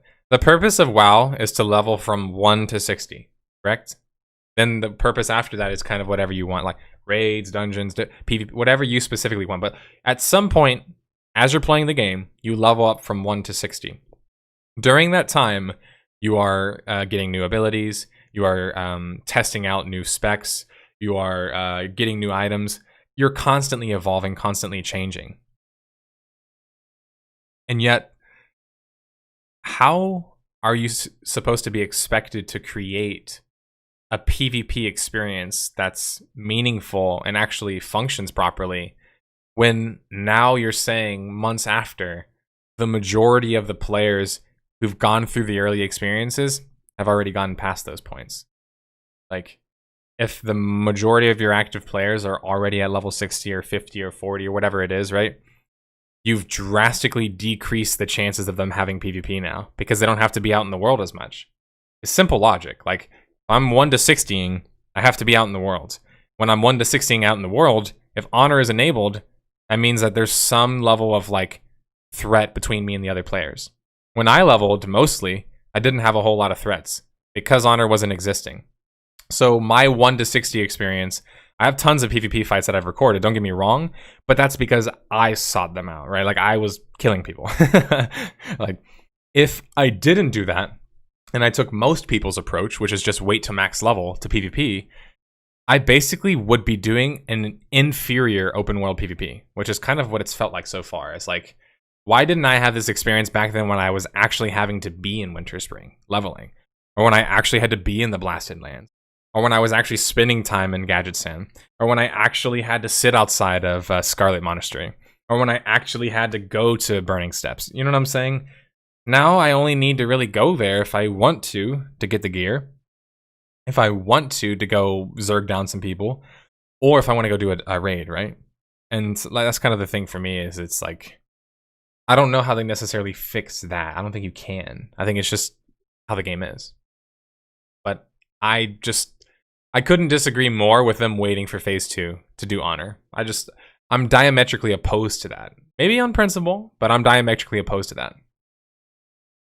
There's footages of private service having massive yeah, that's a good point. So to go back on what I said earlier, Cyan Corp, because I'm kind of behind in chat if you guys have noticed since I walked away for a bit. Private servers don't have as many problems as WoW when it comes to running their servers. Like, Blizzard has a harder time running their official service than the private servers have running their servers. Because I've been in Light's Hope battles where, I mean, hundreds upon hundreds of people, no lag. No lag. Like, no lag. And yet, I've been in situations where I think the other day, I got killed by somebody. When I was in, like, a Hillsbrad fight, I got killed by somebody, like, 5 seconds after I left the front line. So I was, like, shooting my bow and stuff. And then I walked away for, like, 5 seconds. And then my health started to go down and I died. And I was like... And if you guys... If you've ever had that experience before, you just kind of like... What do I even do exactly? Like, you know, I can't play better because my abilities won't function properly. So it's kind of like, how do you even play a game that's not designed to work as it's supposed to be designed to work, right? No, I did not give up on Classic. I was just playing last night. WoW servers just break in Blackrock Mountain fights. I mean, that's not where I've had the most lag. The most lag I've had so far in WoW has been in Tarn Mill. Blackrock, I feel like people come and go, so I don't get as much lag there. And maybe it's also more like closed off, so you don't have to load as much of the worlds. But I haven't lagged as much in Blackrock Mountain. It's the Hillsbrad fights, man. Those have been the most laggy for me. The stuff that I'm kind of complaining about, though, is, say, for example, I went to a super remote zone just because I wanted to see if there was any players there to PvP. And it was like a leveling zone. And when I landed there, it was Ungoro. There wasn't a whole lot of players in that zone, and I could tell because you can who and all that other stuff. And when I arrived, I was ganked by 5 guys in raid gear. And I thought to myself, damn, that's a good idea, right? Well, I know it's a good idea because I've been doing it to everybody. In fact, I will show you guys. I will show you what your boy's been doing in his spare time while he's been playing. No, I don't want to watch that. All right. I like to ask the same thing about the 5 stacks of potions. All right, so let me build the scene first. All right, so I know I'm part of the problem, right? Like I'm just taking advantage of the system they've created, okay? This ain't my fault, man. This isn't my fault, man. This is the way you do it, guys. If you want to make points and have next to no risk, here's how you do it. I like to ask the same thing about the 5 stacks of potions. Oh my gosh. Holy shit. In a nutshell, yeah. That's been how I've been getting down. Is just trapping people, slowing people in the fire. Like I'm trying to have as much fun as possible, just kind of messing around with it. But it is kind of sad to think that it's so easy to do that to every single zone in the game. Like every zone in the game without a fault, you could do that exact thing too. Like the genius about the hunter is that you can't see the trap, so you can put the trap just a little bit ahead, and as soon as they get off, they start running, they run right into the trap. So now that they've inputted commands, they're worth honor points, right? Because you have to input commands. If you just sit there and you're AFK after the fight master, you're not worth any honor. So once they input that command, they've frozen themselves, and then you just kill them, so you get the honor for free, basically. Because at that point, I have 3 or 4 other people. When I have someone frozen solid, all they have to do is just prime their big damage abilities and nuke that guy. You know what I'm saying? So it's kind of like, I think that's fun for like 20 minutes, right? But after like 20, 30, 40, 50, you're kind of like, really even fighting? Like, am I even really PvPing, or are we just shooting like something in a barrel kind of thing? Let me see if I can find any of my other videos of me maybe killing some more people. Oh, that reminds me. All right. Let me go look for this video.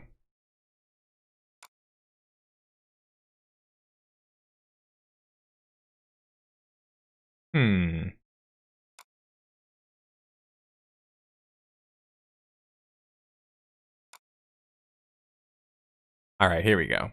This is the most recent, I think.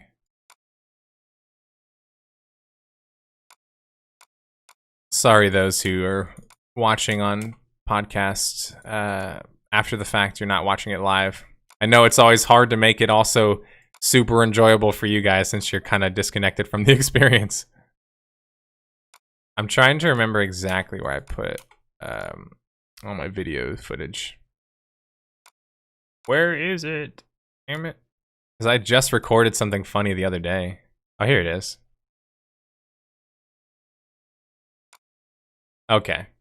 It's under the ArchAge folder for some reason.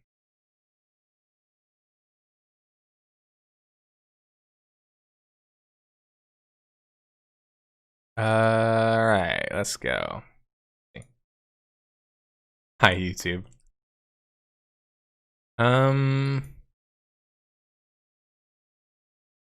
on. Here was us going into Black Rock Mountain and hunting some people down. Where's the more recent one, though? I had a fun fight the other day. All of this PvP footage I'm going to put into the, I'm going to mix it and put it into the WoW review. But I also was, I want to do a, an ode to the past and make a montage. I love montages. I think they're fucking awesome. It's what I love about things like Smash Bros, Call of Duty. Like, I don't really like Call of Duty as a game that much, but I love the montage culture that comes from it. It's very expressive. I like that kind of stuff. I think I'll find a way to kind of put this all together and make a fun, exciting experience, I think.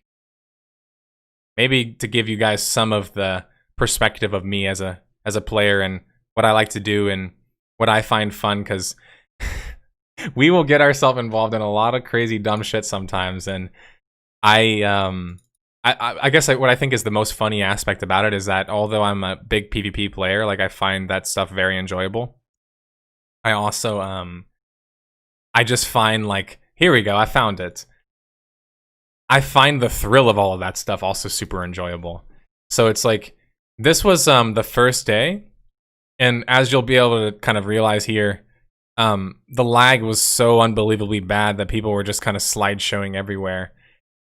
This kind of fight is basically constantly ongoing rather, in regions like Hillsbrad. So if you want this kind of PvP experience and you love being a part of big groups, there's tons of this to experience in the game. But if you look at it from my perspective, I will admit this is a pretty good time to be a hunter. Like, I have max range in the game. I'm playing a MM spec. Well, it's MM. A little fake there. It's an MM/survival spec like most, but I did get a lot of points from this. To give you guys an update on my current honor, I'm at 336 kills, and I have 6,600 honor.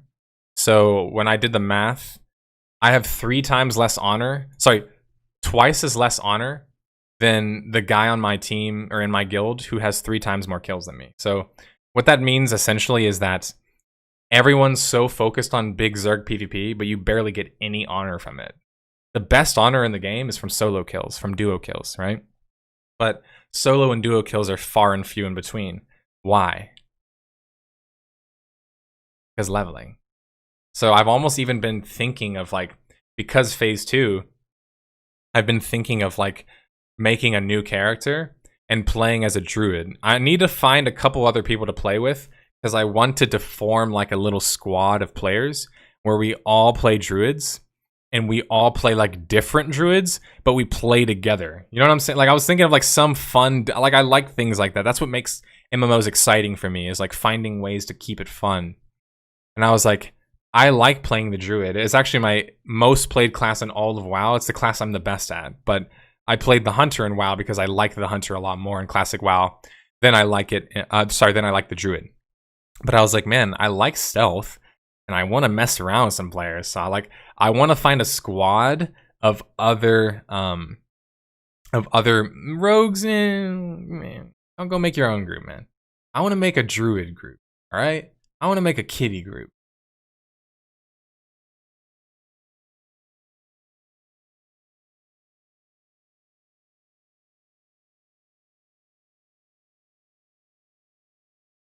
That's just something that's made me care less for WoW Classic, just knowing that the glaring problems won't be fixed, like fear dots. I mean, you don't think PvP trinkets will help with that a little bit?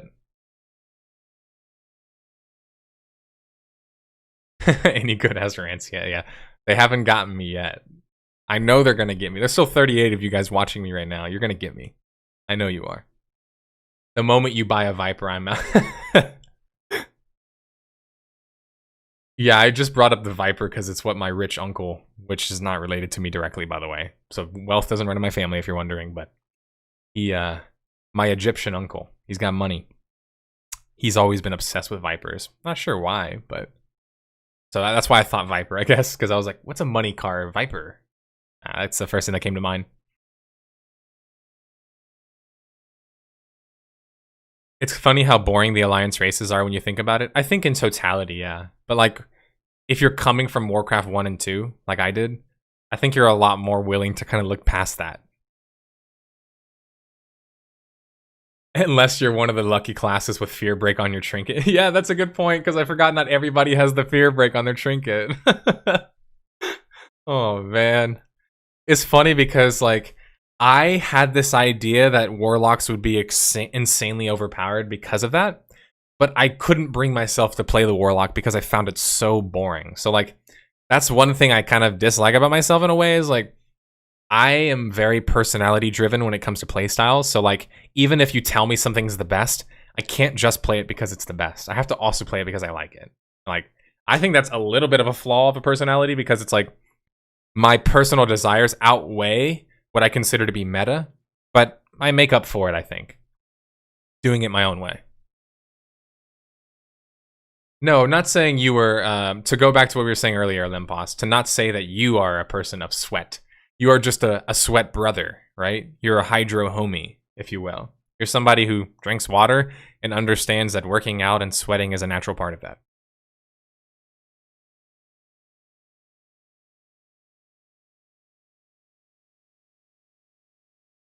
Epic mount is necessary for PvP. If you don't have it, you can't chase or run away from people who have it. I mean, I've heard people say that a lot. Groups, yeah. I get zerged down by people with epic mounts. I'll agree to that. But I'm beating players with epic mounts, so why do I need to have an epic mount if I can beat the player? You know what I'm saying?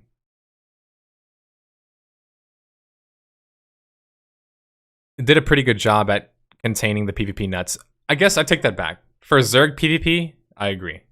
100% necessary if you don't want to get caught, because you're going to be the one dying, right? It's the same way in Darkfall. In Darkfall, they had mounts that were faster than other mounts. At the higher levels of play in Sieges, the best players would use these fast mounts. And the idea was that geometry says, right? Angles. If I'm going at the same speed and my path is not interrupted, you're never going to beat me in a race. And that's just a truth in mounts in general. I do think it is a problem in WoW, but I don't think it's nearly as big as a problem as it was in Darkfall. Because in Darkfall, you could get all your shit taken. So it kind of meant you had to have a badass mount. Otherwise, you lose all of your shit. Not just you didn't die and then had to respawn, which I'm sorry. To me, that's not that big of a deal. If you have a gathering profession, the mount pays for itself. That's true, at least from what I'm hearing. I know some guys who are involved in the Lotus trade. The Lotus deals. I think the audience response is interesting as well. It's a lot more negative than I thought it would be.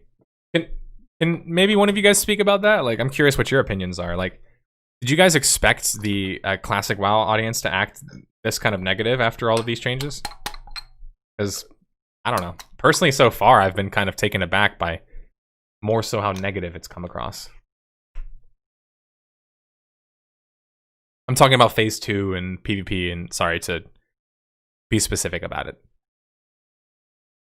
I want to see how the player base would treat the game with the level of experience they have now compared to back in the day. Oh, which game were you talking about? WoW still? Every farming guide for WoW Classic says it's the most efficient with a second account to abuse the instances. I mean, it's just a fact. Like, at this point, there's no debates. It's like, if you're not with an extra account and learning how to take advantage of the two-faction system in WoW, are you really power gaming? You know?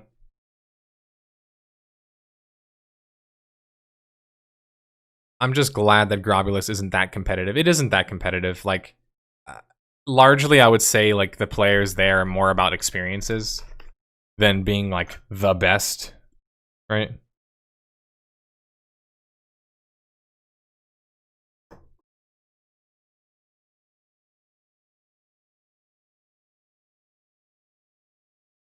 Couldn't even pick a fight until Phase 2, so it was cordial leveling. Yeah, and I think that's my biggest regret with WoW Classic is not that I didn't PvP more, because I honestly PvP'd way more than I should have. Like, if you want to talk about efficiency, let me shit on myself for a second. My leveling was not efficient, because it wasn't trying to be, right? Because I was also playing the game, doing dungeons, hanging out with Sly and Bacon Knight, and doing dungeons with Daedalus and Gazgul and McGee and Cassius and Slyhoof and all the guys that I've met mainly from my community and met from playing these games. That's mainly the most fun I've had playing WoW Classic, is meeting and playing with all of you guys. That's the most fun part for me. But man, that's a big regret of mine, is looking back and thinking, man, if I would have had honor back when I was leveling, man, we would have had some crazy ass fun, like, small scale PvP fights as well. It wouldn't have just been zerging, because people would have been focusing on leveling.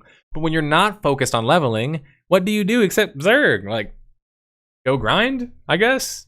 Go do dungeons and raids, but we already knew that. What else do you do? I'm playing in Gehenus, and the shit is insane. To zone into MC with full world buffs, we need several raids.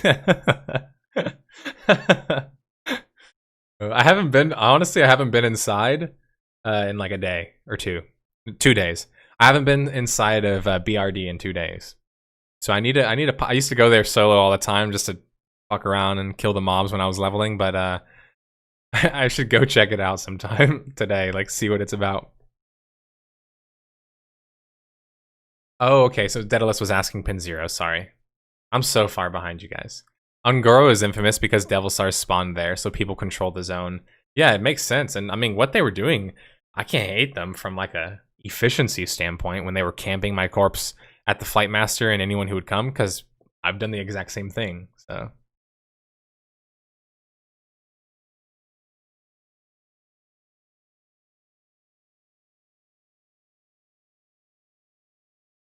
What is this game? It looks pretty fun. It's a new game, man. My PvP experience consisted of chasing people who clearly didn't want to fight or getting mobbed down. So that was basically my experience as well.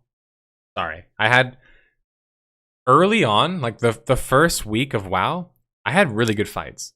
Like genuinely like nail biter, like you know, you don't know if you're gonna win fights. Like I had awesome fights like that.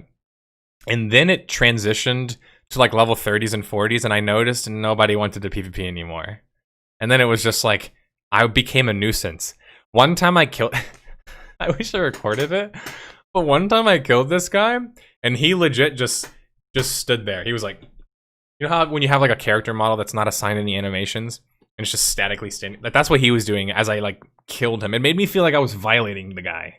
Like he was just like died and like accepted his fate. And that happened a lot in my leveling experiences, to the point to where honestly after a while I kind of stopped PvPing because it became like, well, I attack this guy, I'm a hunter, so I'm probably full health, means I have a good chance of winning. If I win or start even getting close to winning or just even hitting him, most of the time they're not fighting back, they're just trying to run. So it's like, am I really PvPing or am I just kind of like killing people? You know, like I've been killed by plenty of warlocks, so I know warlocks can fight back, but I don't know, maybe warlocks just wanted to fight back the most because they know they've got the most advantages and warriors don't because they don't, you know what I'm saying? Not sure.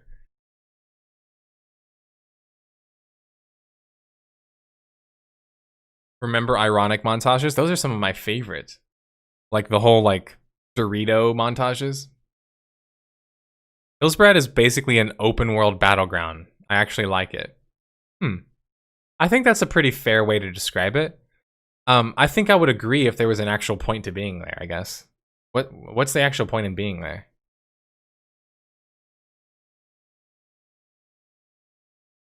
Like specifically, why Hillsbrad? Is it just because like culturally? Because I think it's mainly culturally. Because when I was leveling, man, I had like no PvP there. It was weird, man. I had way more PvP in STV. And far less than people have let on. Maybe just because of the servers I was on. Maybe the class I'm playing. I don't know exactly, but... The Tri-Druid gang, exactly. I was trying to think of doing like a hilarious replay through the game. Because when I do MMO playthroughs that have leveling experiences, I'm not the guy who likes leveling that much. Like if that hasn't already been like aware to you guys, like you haven't been, it hasn't been painfully obvious already. I don't really like it, right? But when do I like leveling? When I'm leveling with friends, when I'm doing difficult things, and when I'm PvPing. So I was thinking like, this whole time people are like, you'd have to be crazy to level a new character right now because of all this PvP. And I'm almost like, what? Maybe I am fucking crazy. Because it's a lot more fun than just chasing single kills around on my hunter or doing the Zerg PvP. Because like right now, the only time I really feel the desire to want to PvP in WoW is when I'm playing with my guild. That's the only really time I feel that desire. And I don't know. I guess that was my idea behind the whole druid idea, is maybe just try something different, try something fun, and then get honor while you're leveling. I think that's really fun to do. I think it's one of my favorite things to do in an MMO is like, if they have PvP ranks, is to get the PvP rank higher than your actual rank if you're allowed to. Warhammer changed that. Or right on the same level. right? So you can get it like 50-50. So like in Warhammer, you're level 40. Maybe your renown's level 40. So like I love the idea of hitting max level and having my renown or ranks the same. Obviously, it's different in WoW because honor and the ranks are not the same. They're 1 to 14, right? But still, I think it could be fun. Once BGs come out, World PvP kind of gets significantly less effective for honor.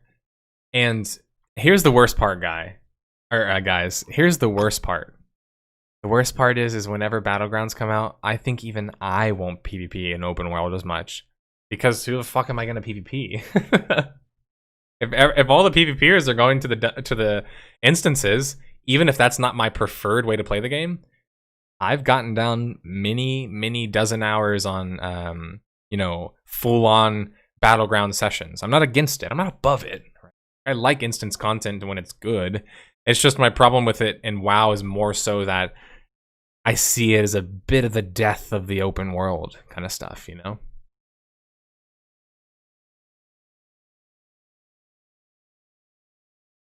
The PvP vendors are already in the game, just need to rank up. 2 kitty druids, 2 healer druids. Oh, man. Oof. That'd be brutal. The reason why I decided on kitties as well is they have stealth and they're very effective at escaping an open world, especially when compared to a rogue. And so, like, because Zerg PvP is the way that you play this game, primarily speaking, I just think that for me, a druid is a lot more attractive than a rogue, right? Because as a rogue, in open world PvP, I mean, it's just difficult for you. You're better off doing small scale ganks. But like as a druid, I was thinking, what if you had a group of druids and you could just gank groups, but gank them with your group of druids?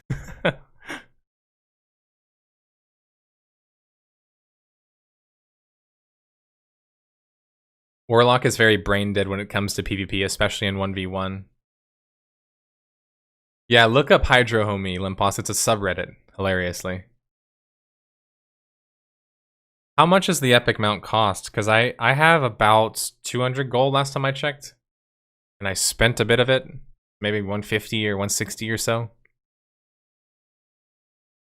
Some streamers like Asmongold are actually considering transferring into PvE servers after Phase 2 starts. Oh, after it started. Huh. I mean, if I wanted to play WoW Classic for its ultimate experience, PvP is probably not that experience for me. Like, if I'm trying to play it at what it's best at, I can understand the desire to want to play on a PvE server so you can just focus on doing your PvE. I guess I understand that. What I don't understand is why even roll on a PvP server in the first place. Let me guess. The excuse is factional imbalances, or that was already a problem, because it already was. You just didn't notice it before. Asman was getting camped before the honor system was even a thing. To be fair, I think that's kind of like his gimmick. He kind of brings it on himself. And also, he's a bit easy to kind of harass when it comes to PvP. I've watched it before. Like, I think people like fucking with him like that, because they know it bothers him. No mention of poor old LEMPOSS. I think we played a bit together in early stages, LEMPOSS. It's not later on. There's a guy who started streaming and making YouTube videos and built his career on killing Asman and other streamers. He's had success so far. Yeah, I mean, hey, if it works, it works. These days, I'm not gonna fucking shit on him anymore. We just watch like gacha stuff, like gachapon and like plushie dolls and stuff. Like, it all works, man. I'm talking about advertise. I have only ever played on a PvE server, but I would never camp a body. Even when I was 14, I knew going onto a PvP server was a foolish idea. It got in the way of experiencing classic WoW. Best classic WoW moment. Bro, you're scamming my skins, guy. Kill is a kill if they do not fight back. That's just a bonus, or well, if you... It would be if you have full loot. Whenever there wasn't any honor, though, killing somebody with no challenge literally just feels like useless, like a waste of time.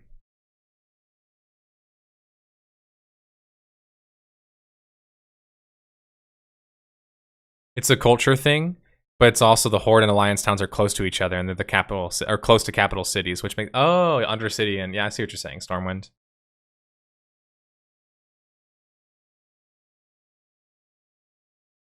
It was because I was behind in leveling. That's why I didn't see as much in STV. Probably. I also played at late times and early times.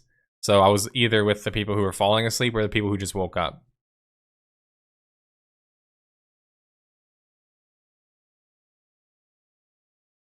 Same here. Guild PvP is fun, although Classic is losing my interest overall. About to check out that Warhammer private server. I think that Warhammer private server just has far more fun and day-to-day PvP interactions. You know, it's just leveling is fucking horrible in that game. I'm sorry, I just think it's bad. Like the PvE leveling, I don't think it's very fun. Public quests are fun, but that's not the only way you level. You have to also do quests. So yeah, you know what? Like Warhammer is I've talked about it before. I've wanted to do more community playthroughs of games and community playthroughs of MMOs, but I've wanted to actually like do it where we set goals. Like we have an idea of what we're trying to accomplish and we accomplish it. So like my idea with going back and playing Star Wars Galaxies, for example, for us is we can go back and say, hey, let's build a city. That's our goal. Let's build the Nor Club as a city. And so that means we have to play the game. That means we have to grind resources. Like it means you have to do a couple of things, but it's more of like, all right, and then I could make that a video basically. Hey, I could show highlights and cut it all together where it shows the process of us creating this town, right? And that's just like one idea. There's many other ideas that are like that too. Like in the case of Warhammer, we could say, let's all set a goal where we get to rank 60 in like a month or two. You know, like, you know what I'm saying? Like we could say like, oh, let's get to this really high PvP rank. And let's do it in this short amount of time. Like I like setting goals like that, and I like setting goals with that, or like that with the community and guilds. I feel like it's a lot more fun. As much as I am for instance PvP, if you like open world PvP, the very second you put in instance PvP, that goes away. One druid is weak, but if you get 100, exactly. That's what I was thinking. Is like one druid, people argue there's not enough damage, man. They're just a nuisance. But can you imagine 5 druids doing that to you? Fairy firing you, slowing you, rooting you, healing and running around, dotting you and running around. Like, that would be annoying as shit, dude, and hilarious. In my head, I was like, I was spoiled because I played the Feral Druid during Kata, right? And if any of you played Kata here, I mean, you're like, dude, well, no wonder you played the fucking Druid, bro. You played it at the most overpowered state. Fucking Cataclysm Feral Druid was the shit, right? And you could kill people off of your bleeds alone. Like your bleeds would just be ticking people down and it would kill them. I loved that playstyle. You can't really do that in WoW Classic, right? With the Feral Druid. But what if you have 5 Feral Druids? 5 druids and you all dot somebody. 900 gold? Oh boy, that's a lot of gold. 1,000 gold before the discounts. Some MMO news you might have missed. WoW Ascension just released a 3rd faction. Ooh, we were just talking about WoW Ascension, and I said that I don't think that they just had 2 factions anymore. It's like I must have sensed it. WoW Ascension's another one. How about we just do this? Like, I feel like we as a community just need to vote on a game, and then once we vote on a game, we should all come up with like what we want to focus on as a goal. To iterate, I don't want to do this with multiplayer online RPGs, really. I just feel like it's kind of hard to do. Like, what I mean is like, if we wanted to do this with Final Fantasy XIV, I'd have to wait for you guys to get past the Heavensward content first, right? And once you're past all of that just about, then maybe I can actually start to group with you and do the later in-game content. But it's like, I don't want to wait to do content with people. I want to do content with other people immediately. That's what's fun for me in an MMO. And so Guild Wars 2 is an option. But I agree with Battler Man that I do kind of think Final Fantasy XIV as a game is not quite set up to be the most fun community game. One thing I do want to explain to you guys is that in 2 weeks, on the 3rd, Halo Reach is coming out on the PC and on Master Chief Collection. I'm all in on that. I love Halo. I can't talk more about Halo. I love Halo. It's my favorite shooter. So I'm going to be playing that game a lot, and I'm going to be doing weekly events for that. But I don't just want to do like weekly events for one kind of game, right? You come to my channel primarily to watch MMOs, and I don't do enough MMO playing. with my community. I've been playing a lot more MMOs recently. I mean, so much so that honestly, it was becoming a bit problematic when I was playing ArchAge, Final Fantasy, and WoW like all at the same time. Then like playing like WoW and ArchAge at the same time, and then now focusing on leveling. So yeah, could I pick 3 different games and play them all? Like, no, I can't do that. Would I like to pick a game that I can make video content out of? That's a prerequisite, right? It has to be a game that I can make content out of. It can't be a game that I feel like nobody wants to watch or care about experiencing the content, and we're not going to have fun. Those are the 2 things. If we're not going to have fun playing it, and it's going to be something that nobody really wants to watch or enjoy, those are the games I don't want to do. I don't think really people like watching Final Fantasy 14 raids, or sorry, streams as much as they like watching a Star Wars Galaxy stream. You know, like from me.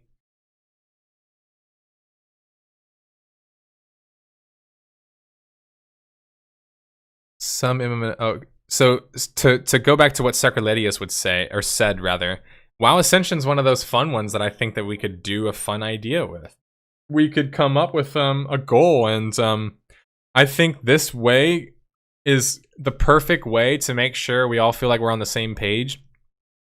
When I realized this from playing through WoW is like games that focus heavily on leveling experiences but don't also allow you to play the game in a horizontal way are very difficult to do content with people unless people are always keeping up with the levels, right? And I think that's why a lot of our people quit in WoW, honestly. It's like they got so far behind, they were like, I don't know if I want to come back. And I totally understand that. I was far behind too. But they want to play games where you can impact things from day one, right?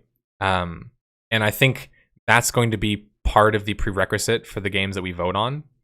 But this is also a game that I think that I want specifically to be a game we stream. So it would become something that I would schedule as well.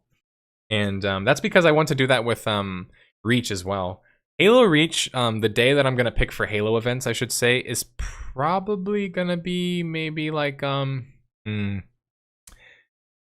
it probably will end up being like earlier Saturday, right? And so maybe we can dedicate an earlier Sunday to focusing on having like a big MMO stream, and we can pick another day as well. Like 2-3 days a week I'm comfortable with, right? We have to have a goal though. We have to all be striving towards that goal. I think that's a big part of it. Because if not, it just kind of feels like you're just kind of like spinning your wheels, you know? Faction imbalance has been a problem since day one. Once one side got better, PvPers, everybody joined that side because nobody wants to lose. That's my exact experience with it as well.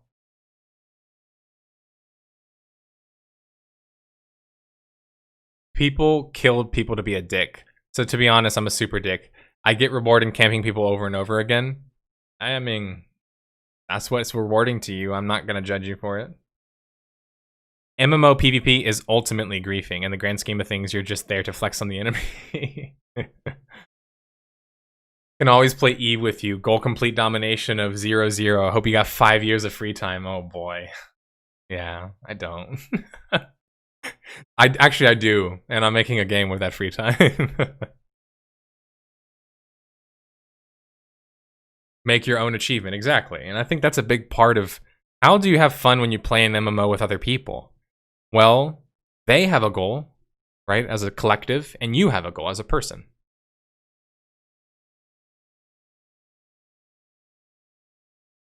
ArchAge is basically griefing by design. No lies were told. Guild Wars 2? Should we do it with Guild Wars 2? Where does the difficulty align with Guild Wars 2, I guess? Like, LEMPOSS, I'm being serious here, but like, how can we make a Guild Wars 2 play experience as a community not just fun, but also challenging? Because I want to pick a game that's has some level of challenge, right? Like, that we can maybe kind of create our own challenge, even. Maybe we can even create our own, like, you know what I'm saying? Like, an Iron Man kind of thing. Then probably not Guild Wars 2. Well, I'm going to play Guild Wars 2 because I'm doing a review on it, if you remember. After I get this WoW review out, the next game that I'm going to be covering for the review, I said it was going to be ArchAge. It's not going to be ArchAge anymore. I don't think I'm going to review ArchAge, honestly. Partly because of how Gamigo has been handling recent things with how monetization has worked. They've kind of left a couple people out to dry. They tried to randomly send me some contract like a month after the game came out and tried to say, hey, like, here's the contract for like sponsored video. It's like, why didn't you do this when I was doing streams about this shit? Like, I don't know if I even want to make a video for you anymore, kind of thing, you know? Well, there's been some news that people who've had affiliate links, for example, or done work with Gamigo in regards to advertising their game have not been paid. And this has been withheld from them. So I've heard about this, but also other things are, you know, no offense, like I think Gamigo's doing their best, and the community worker that I'm working with, I think it's not her fault, but there's just a big lack of communication. The whole way this stuff has been handled, with them giving rewards for the Arch Pass, the fact that they just left the Arch Pass in without even really testing it in the first place. Like, when you do an MMO review, guys, you have to be willing to wade through all of that shit. That's just the facts, man. Like, WoW Classic, you guys have heard me complain about it. You've heard me talk about how much I love it in some respects. I talk about the good with the bad, but the bad's there too, right? The bad's really bad at some points. But what kept me going, right? What kept me going is I made a promise that I was going to review the game. And to me, a review is not when the going gets rough, you give up. The review is not, you get to max level and then you just kind of stop playing. You know what I'm saying? Like, you have to be willing to accept a lot of that other stuff that comes with it. And I think that's the hard part for me with ArchAge, is I disagree with their model on principle, right? How ArchAge is built as a game, the labor system, disagree with those concepts. I didn't like the Arch Pass system. I made that abundantly clear from the very beginning. I didn't like the way it was implemented. I didn't like the way it was exploited.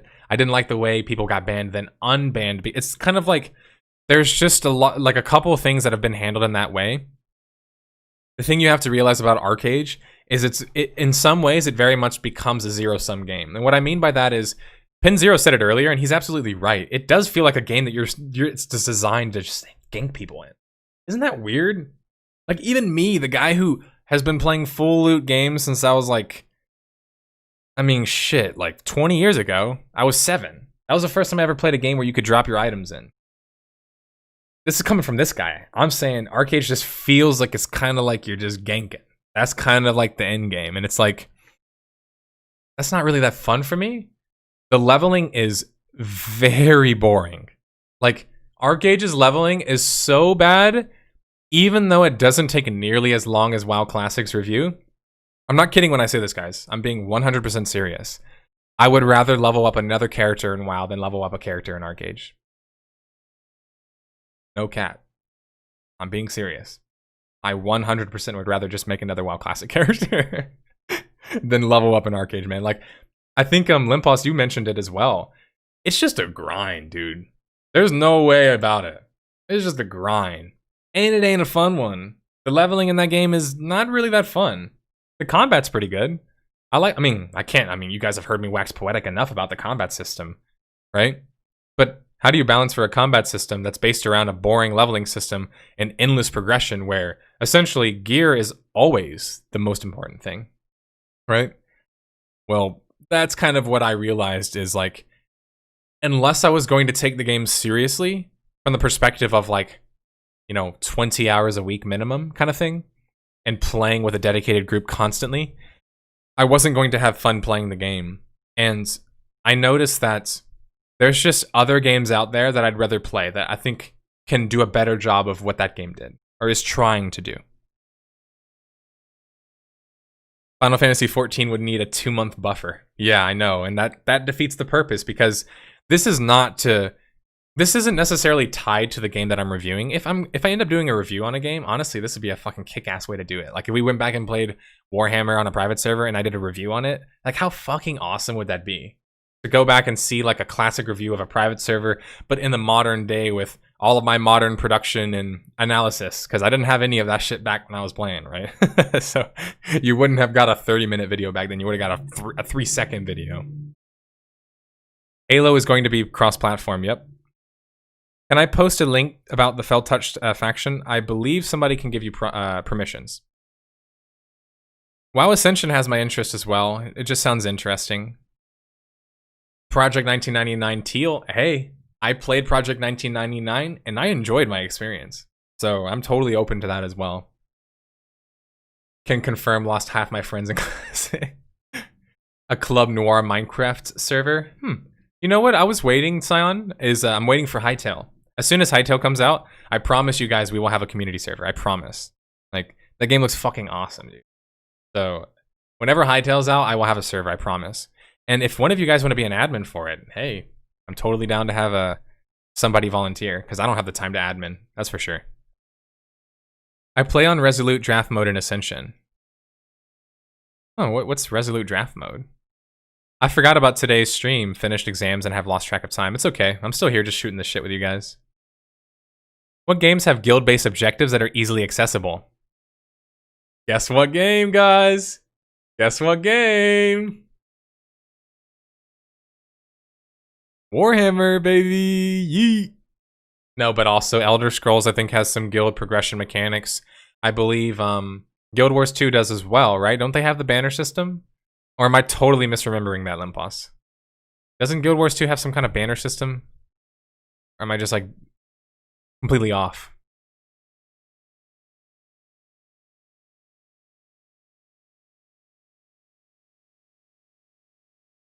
At best, it would be raids in Guild Wars 2. Okay. And, I mean, I mean this seriously. Do you think that'd be something that we should explore when we do play Guild Wars 2 together? Because I think I want to do a review on the game. Just because I actually have a lot of love for the game and a lot of hate, like in an interesting marriage. It's one of those games that I would love to review. I'm more excited to review that than Elder Scrolls, but I'd be a lot more willing to play Elder Scrolls with other players, if that makes sense. You can probably have an in-house tourney in SPVP. It'd be funny to see players who have no clue how to play go at it. It would be hilarious. And that's the kind of stuff that I want to create, is like, I'm not trying to make it like mocking or make it like you have to be amazing to play. Like, I've never, and in fact, you can talk to anybody who's played with me in WoW or in any of these other games. Like, I'm not an elitist player. Like, from the perspective of like, I don't hold that to everybody's standard. But if you actually want to win, then I become elitist. So it's kind of like, you got to tell me what you want to do. If you're just trying to have fun, I'm just going to fuck around, right? We'll do some in-house matches. We'll just have some fun. Trying to have some tournaments, though. You're trying to do some brackets. Trying to win some merch. Well, now I'm going to have a tournament system. You know, like, I'm going to have a point system. We're going to pick teams. We're going to have, you know, free agents. You got to pick your team and team captains kind of shit. Like, because that's more fun for me, making it competitive.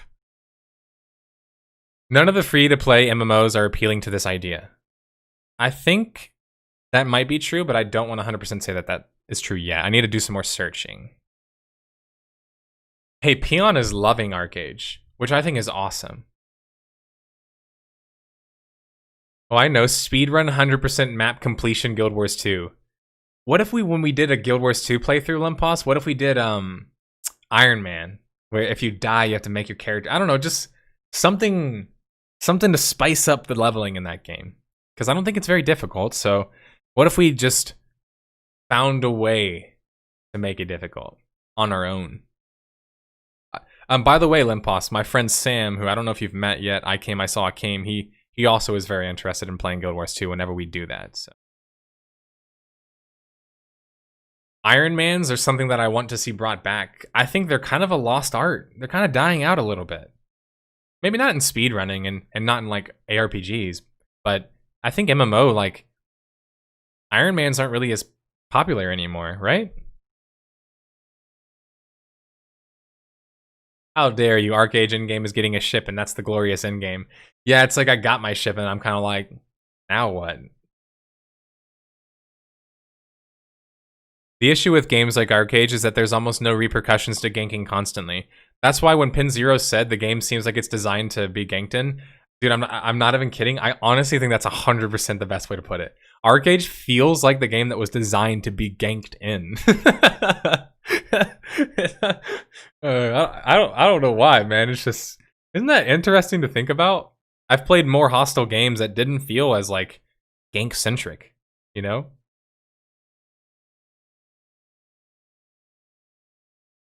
I went back to Guild Wars 2 instead because that's at least fun to grind in. Oh, I think it's way more fun than Classic WoW to grind in, that's for sure. And also, I can't wait to play SPVP with you guys in Guild Wars 2, because you'll see if I'm all talk or if I'm as good as I said that I was before. Because things have changed, but I know how the game plays. I know how Halo plays too. It's been a while. You guys will see in 2 weeks. I still know how the game plays. I'm a conceptual person. Once I figure things out conceptually, I'm going to be good at it. That's kind of how I see it, like in my brain. You know, I'm like, once I understand it, I can be good at it. If I don't understand it, it's pretty hard to be good at something you don't understand. So this game isn't exactly the best at all, but what about Albion Online? My problem in Albion Online, unfortunately, Battler, which I actually think it would be a good game if it wasn't for the fact that most of us here would find the gameplay so fucking boring, and I do, that we'd probably quit off of that alone.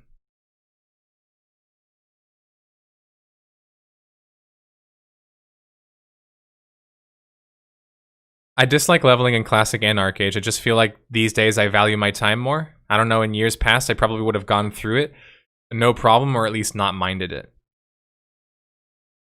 I go out of the way to make my Guild Wars 2 characters look as average as humanly possible.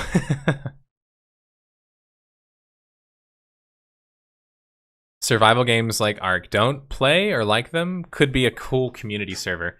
So my argument with my argument with games like that is that those games don't offer you an ounce of the creativity that a game like Minecraft or Hytale does. So those games are a little bit more attractive to me for that.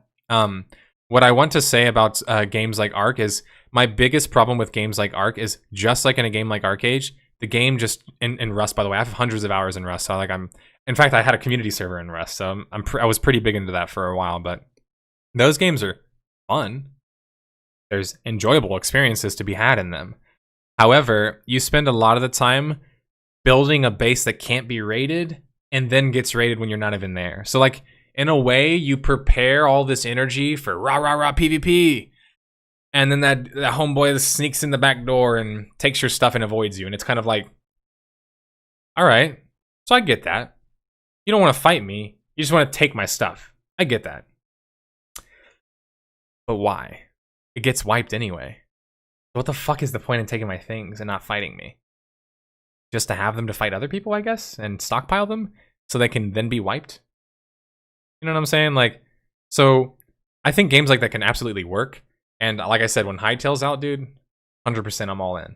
Like, I'm not kidding. Like, I want to message them and get them to invite me to the closed beta kind of thing. Like, that's how serious I am about that game, because I'm all about games that help create communities. Like, if you can't tell, I'm all about a game that helps create a community, an ecosystem. Halo did that for me. Halo changed my life. Honestly, Halo is the reason that I became a confident person. Like, Halo did that to me. That's why I want to give back and find a way to make it fun for everybody else and have a community. Should we start voting? I don't know what to put down for one of the games we should choose, but I wonder if we should start voting. Everybody want to fire out some more ideas?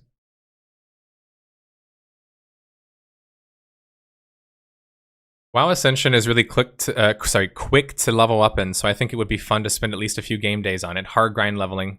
It's like 4 days to get 60. So the goal that I'm having with this idea, and I'm going to call it the Community MMO Initiative, right? The Community MMO, or the MMO Lab, as we used to call it, right? When I kind of sort of had an idea, but I wasn't really sure where to go with it yet. It was like, I think I was doing impressions before. Impressions aren't really my thing. I'd rather pick a game where we have a task that's not easy to do. Say, for example, if we're playing Warhammer and our task is to get a max level guild and get to rank 60 renown, that's not easy, man. I've already done that before. It's not easy to do. It's pretty hard. And if we're going to play like Elder Scrolls Online, for example, and have a mastered crafting profession for every crafting tier, and then also have group dungeons and work on getting our champion points up to a certain level, like, I think that's also difficult to do. I have my opinions about Elder Scrolls and its difficulty as a game, but I think setting group goals, period, is difficult, I guess is what I'm trying to say. So, like, that's what I really want to focus on is, like, if we're going to play Ascension, for example, I want it to be like, all right, what's our goal?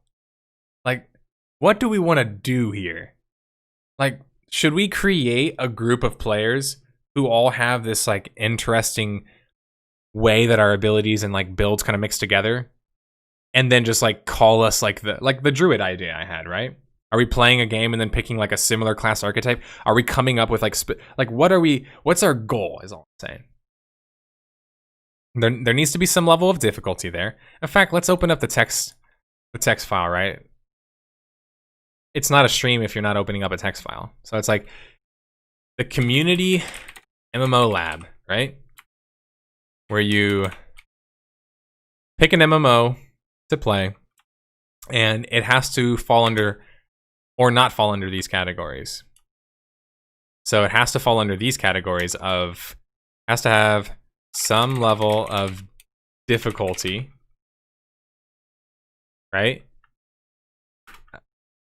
Focus on group content and group goals. Actually, I'll take that back. Group content. Go in with a master plan is the idea of having, like, your achievements, your expectations, you know, what are you doing, that kind of thing. Other things would be, you have to be able to, I mean, these seem pretty fair, right? Some level of difficulty, focus on group content, going in with a master plan. Any of you guys have any other things that we should control for, maybe?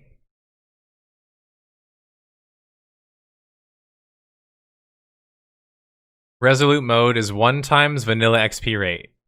Draft mode is each 2 levels, you are given the option between 3 random abilities. Oh, that's really cool, man. That's a super interesting idea. See, that's the kind of shit that players come up with, not developers.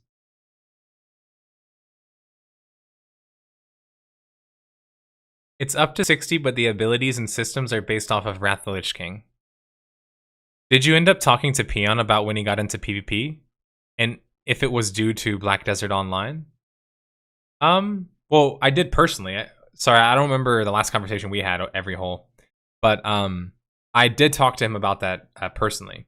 So whenever we met at Irvine, California for the Amazon event, we had dinner together as well and had a few drinks together. So we had a couple of conversations, Lazy Peon and I. I think he's a nice guy. I think he's also a bright guy. And I think he makes good first impressions videos. I also think he's been doing a much better job lately of having more journalistic kind of content. Like, I know he does sponsored videos and people have your opinions of that. I get that. You just have to understand, either you do sponsored videos or you do popular videos, or you have to rely on your audience to essentially bankroll you. I'm trying to do kind of like a mixture of all of them, so it's not just too much burden in one specific way. I'm not too much of a clickbait guy. I'm not the sponsored video guy, and I'm also not the please, I can't pay my bills guy. So when we talked about it before, he told me that these days he's a lot more interested in PvP. That Guild Wars 2 actually was a big inspiration he told me about. Actually, Guild Wars 2 World versus World, if you go back and look at his channel, was a big inspiration for Lazy Peon. He really enjoyed that experience. It was limited, obviously, as most people feel and realize when they play it, but it's there nonetheless. I like free-to-play Iron Man accounts. Me too, man. Just delete the account when you're done. Done and dusted. There's an Iron Man mode in Ascension. I don't know if I want to get killed, though, dude. That would be... My heart rate would be like... Hey, that's a good point, Pin0. Iron Man is popular in RuneScape, so I'll take back what I said earlier. I just don't play RuneScape enough, so I'm just ignorant about it. A funny thing is that PoE has a mode called Solo Self-Found, which is essentially an Iron Man. In EVE, we never gank, we just ensure we only engage in favorable fights. Cost analysis. Excuse me. Carlo heard Albion online. My thing with the offline stuff, Daedalus, is like, man, you can kill me point blank, take all of my stuff right in front of my character, and then burn my building down. And I would rather you do that than raid my shit when I'm AFK. You know what I mean? I'd rather you literally like kill my son in front of me in the game and like sacrifice my like wife and like take all of my experience points and like drain the energy and like Thanos snap me than like AFK raid me, man. It's just like the AFK raid thing takes so much fun away from the experiences because it just becomes like people don't want to fight, period. They want to avoid fighting. That's why they're doing it. When your main way of playing a game is avoiding fighting, it kind of shows that there's maybe some problems in the game's design. My opinion is that the game's too centralized around fighting, period, right? And also, I cannot stand these games with 1 month respawn times, or sorry, 1 month wipe times. I don't like that, man. Like, I don't know. I'm an MMO guy, so maybe I'm not supposed to, but I just don't like that kind of shit. I'm probably in the minority, but I actually like grinding and leveling in any game if possible. I lower the XP rates as much as possible because I want it to feel like an achievement. It felt damn good when I hit level 60, man. I can't argue that. But it doesn't change the fact that a couple of those spots I was thinking, what am I doing here, man? You know what I mean? Yeah, I'm gonna do the I'm going to do a poll in Discord after I go offline, or maybe we'll do it online right now even. See what people say.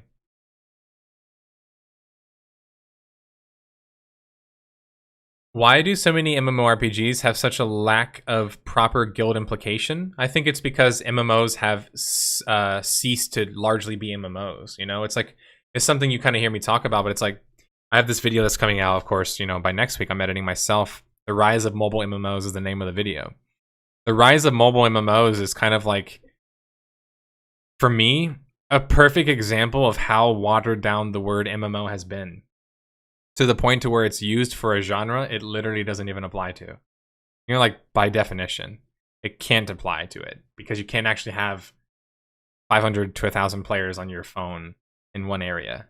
It doesn't happen. I mean, I haven't seen it. Maybe there's like some game out there that does it, but like, it doesn't really happen. Lineage 2 Revolution isn't like that.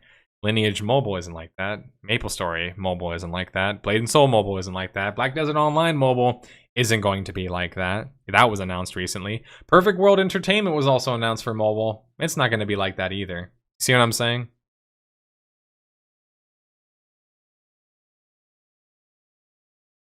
Sighs and clears room for another nerdSlayer idea. If we knew more about the roadmap for WoW Ascension, we could wait for the next season to try and get the world. Ah, that's a good idea. Actually, yeah, you know what? I think we could do that for sure. I think we can do that. I know Sacraladius is pretty up to date. Can you figure that out for us, Sacraladius? Like, when's the next season going to start? Because I think that'd be a fun thing to try. To see if you guys are all about full loot PvP. Because this will be one way to pop your cherry. Right? Starting to lose interest in ArchAge. So many dailies and PvP fights end way too quick. That was my exact problem, dude. You know why that is? Because Flavor of the Month is so powerful in that game and it wasn't properly balanced for that. If you don't know what somebody's build does, like what its DPS spike rotation kind of does, you can literally be instant killed in engagements. And it's kind of like, it's hard for you to feel like you can win when you just get zerged down like that. You know what I'm saying? Like, there's not a whole lot of moments where if time to kill is too fast that you feel like you could have done something about it. If time to kill is COD levels of fast, what are you gonna do? Like, kill him? You know what I'm saying? Like teleport? Like, you get shot, you're dead in COD, right? The way PvP is set up in that game is when you die, you're just out of the fight, period. At least in the open worlds. Yeah, and then also whenever a zone goes to war, nearly every single zone at war has massive groups of Zergs who just run around and kill all the players that are leveling. And so it's kind of like, what is the point of this war mechanic? Like, truthfully, what's the point of the war mechanic exactly? Can somebody explain that to me?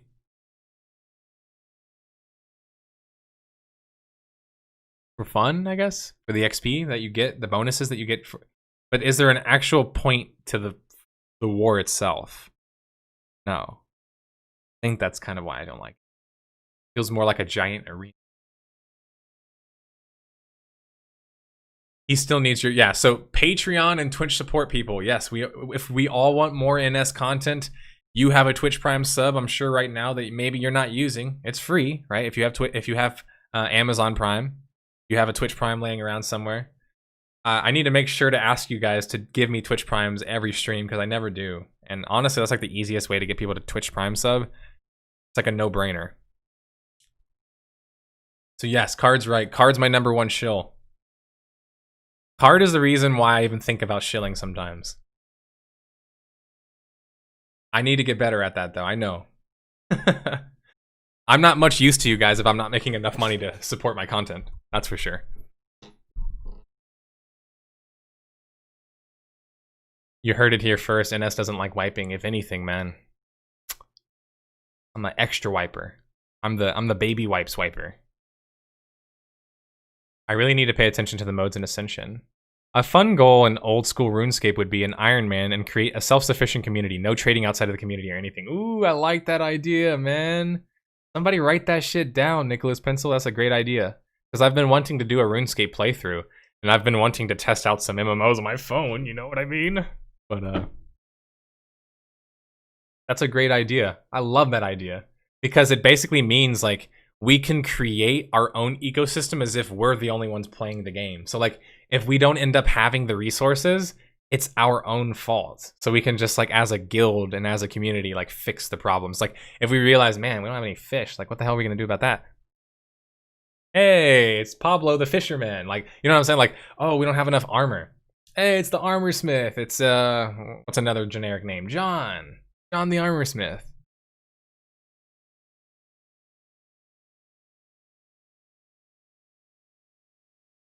I play on a small, moderate ARC server, so my experience is vastly different than official servers. Okay, so to preface what I was saying, Daedalus, I was talking about official servers, and I know you probably already inferred that, but that's a good point. Not all servers are like that. Just mainly the official ones.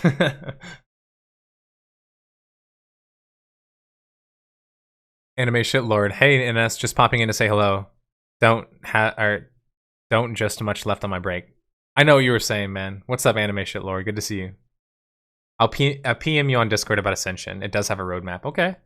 Dude, I haven't seen or heard of an MMO having a roadmap. I'm a bit afraid to cover Ascension, though. Sacrilegious, could you do me a big favor, perhaps? Do you think you could actually get in contact with someone from there?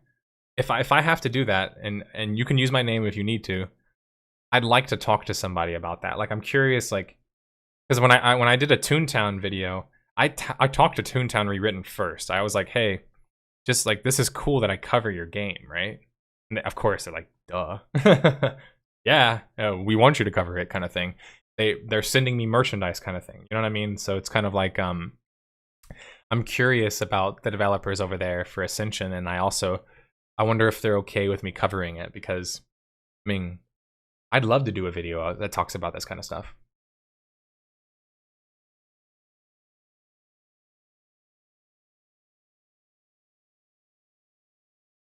Robbing Fort Knox is an acceptable means to come. I didn't say that. I will say to this day I die. Permanent factions are not good for interesting PvP mechanics. So Battler Man, that's actually the conclusion we had last week. Or 2 weeks ago. The conclusion we had a couple of weeks ago was that 2 faction system MMOs are kind of fading away. They're not really a thing anymore. One thing that we didn't get a whole lot of time to talk about today, maybe we can table it for next week since we didn't have anybody on for the podcast this week. Maybe I'll just double up the questions. We had a weekly topic, and the weekly topic was, what's your opinion of permadeath or harsh death penalties and how they can work in an MMO? And then I had a side question of, what's the most overlooked aspect of an MMO? So table that for now, guys. I want to add maybe another question or two to that, and then we'll cover a plethora of questions on next week's roundtable. Hopefully we can have LEMPOSS, maybe a couple other people show up as well. Gardener, Carlo. Who else? You. If you're interested.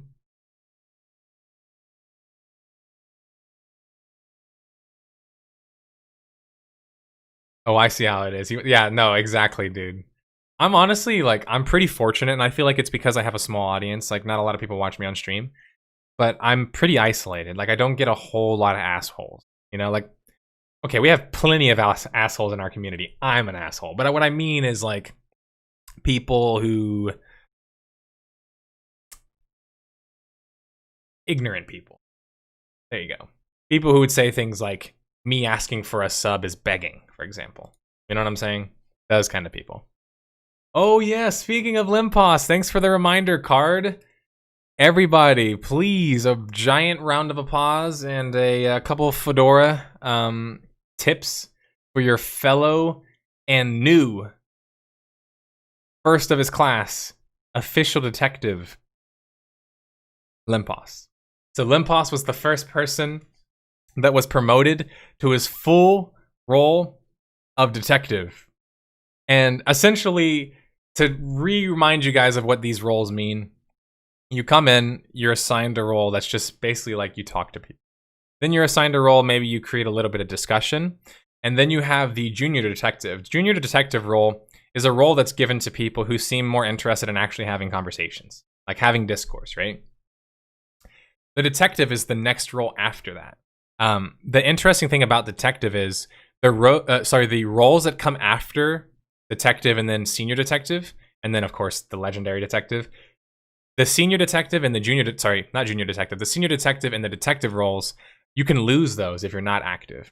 LEMPOSS is the most active person in the whole Discord, so I don't think that's going to happen. But so that also shows you how it's kind of at this point.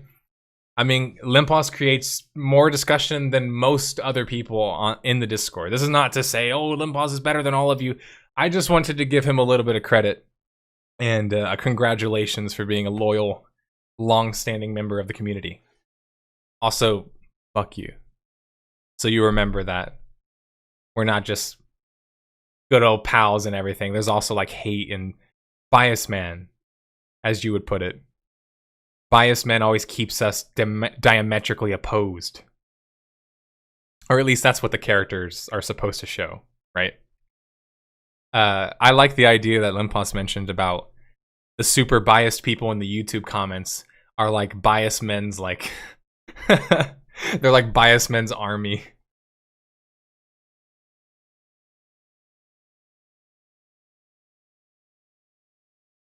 The most overlooked part of an MMO is music. WoW's a perfect example. The Luxon versus Kurzik perfect two-faction system. Hey, you found a chink in my armor. I think that system works because it's more of like you're not forced into it, you know? Disruptive assholes, yeah, Benedictus. That's a good way to put it.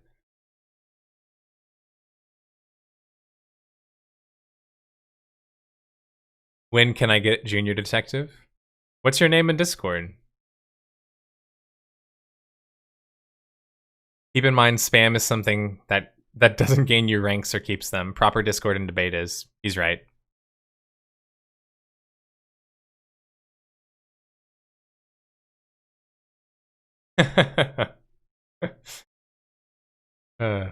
All right, guys. I'm ready to start voting on some games. Do you guys want to start pulling up some games?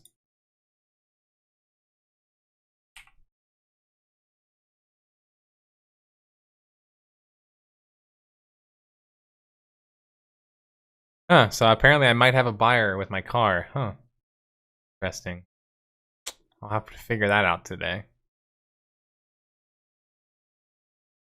He's got cash too. Huh. Sorry. Your boy is, I had a bad month on YouTube 2 months ago. Partly my own fault. But also just sometimes your videos don't hit, you know, no matter how much effort or time you put into them. Sometimes they just don't make it. And so I have this like car here, and I never use my car here because I ride my bike everywhere here in Austin. I ride my bike just about everywhere. I walk just about everywhere. I love that aspect about where I live. It's what I love about Japan and Korea too. Is why I want to visit those places. Is you walk everywhere, or ride your bike everywhere. So for me in Austin, I don't really need a car. My girlfriend has a car, and so my car kind of just sits there. And so I'm trying to basically sell it. So I plan on moving out of this house in another month or two, so for the new year. So you guys will have the new nerdSlayer pad, and I'm gonna go all out on like doing the production in the studio of like how it's gonna look. I'm not gonna do it, basically. I'm gonna get somebody else who's like much better at this kind of shit than me. I'm like, I'm fucking horrible. Look at this shit. Got panels falling down and shit. Like, that's not my job, right? But I'll get somebody who is good at that. I vote for D&D 5e community rush to level 20. Dude, community D&D would be awesome. But it's something that I've kind of wanted to put on hold. And Card and I have talked about it before, but like, there's just so much going on right now. It's a bit hard to like focus everywhere. So the easiest, most natural transitions are community aspects in MMOs, in shooters, right? Halo already has an existing fan base, existing infrastructure. And then also, no, I guess those two things. Those are kind of like built-in transitions, right? But D&D is, I'm absolutely interested in it, as is Card, as is a lot of people in our community inherently, I would say.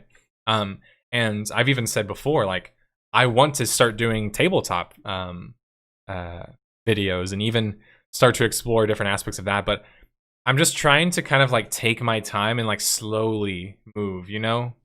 Like I'm slowly moving because I don't want to try too much at one time and then just suck at everything.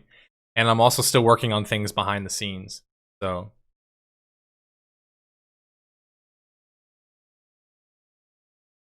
all right, let's get to voting. Let's get our list out here. All right.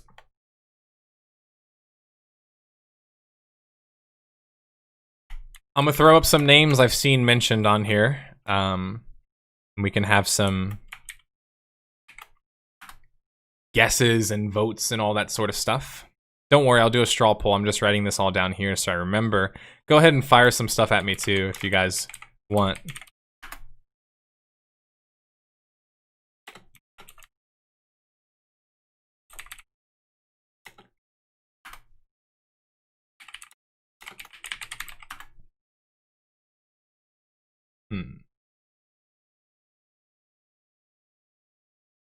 What else?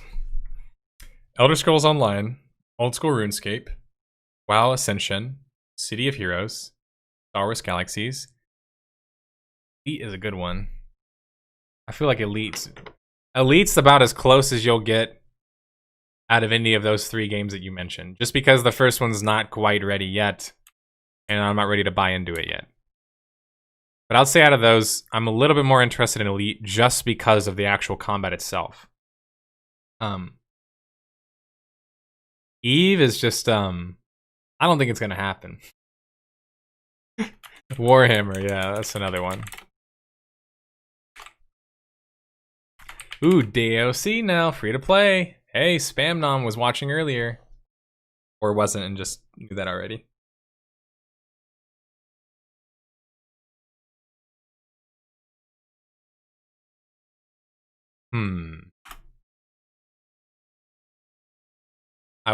I will keep trying till I roll over.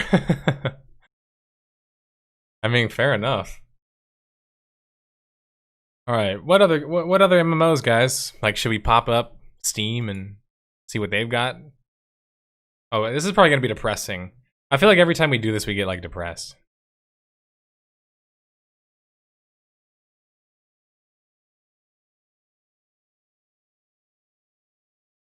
Look at everybody's like warning me. They're like, no, don't do it.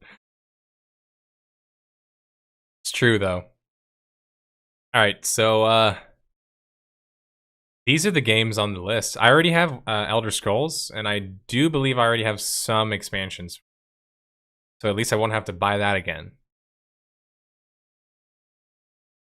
Yeah.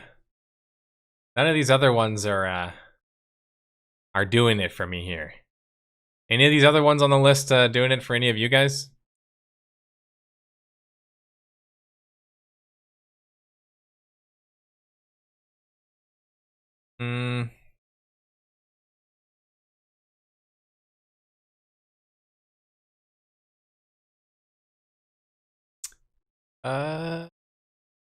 Nah, it doesn't. Oh yeah, I think I saw someone earlier say Guild Wars 1 as an option. as that person who said that I think already knows, Guild Wars 1 unfortunately became so trivial after they released Nightfall because of, well, I mean, you could argue it's Eye of the North, but more so Nightfall brought in the hero companion system. Before you just had companions, then you got heroes, and heroes are way more effective and powerful than your companions are. So once heroes were kind of introduced into the game, it just got so easy. Gloria Victis. I have seen some things about that game more recently. Let's see. Recent reviews have been a lot more positive, apparently. Desyncs, I could already tell that was the problem.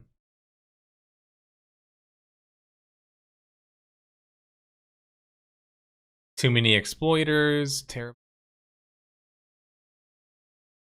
A lot more positive reviews than I've seen in a while for Gloria Victis, so yeah, maybe this is the best time to try it.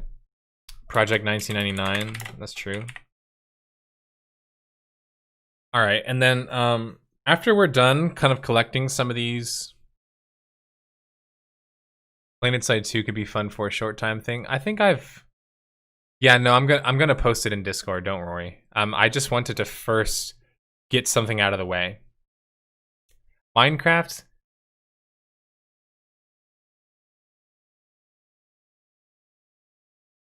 What the heck is this?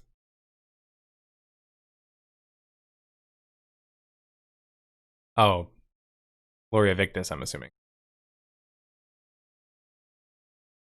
Minecraft is hard, guys, because I've wanted to wait for Hytale. I mean,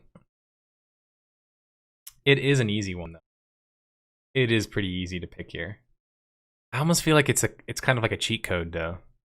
You know? I'll wait. I'll wait till Hytale.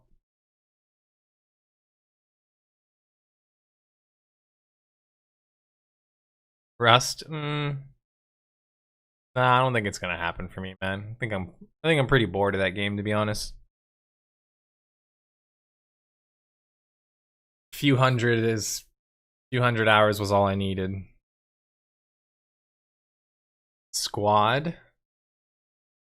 I think we're going for group content. Squad definitely has group content, but is it really like progression and long-term content that we're talking about? So Risk of Rain, I actually have that because Huel gifted that to me, and I still haven't played it yet because we were gonna play it together, but I think he left to Costa Rica for a vacation, so I haven't even played Risk of Rain yet, but I have it. SWOTOR. I wish, dude. Like, maybe if they didn't get rid of a lot of the MMO aspects of the game.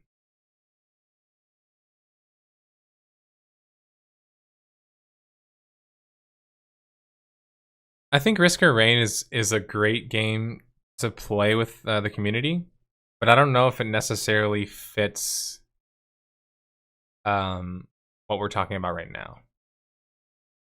Because if you think about it, the population of the game doesn't necessarily matter as much because we can have enough players to where we can make it function on our own. I will say, at some other point, I'd love for you guys to play Dark Eden with me. I found a working free emulator you can play online.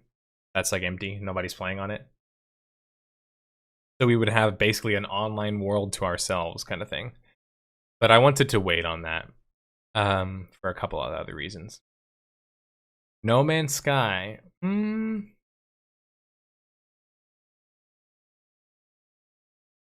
I don't think so. Maybe not. Should we go to mmorpg.com and see what they've got?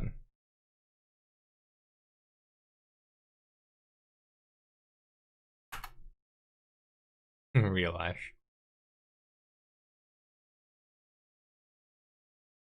Project Gorgon.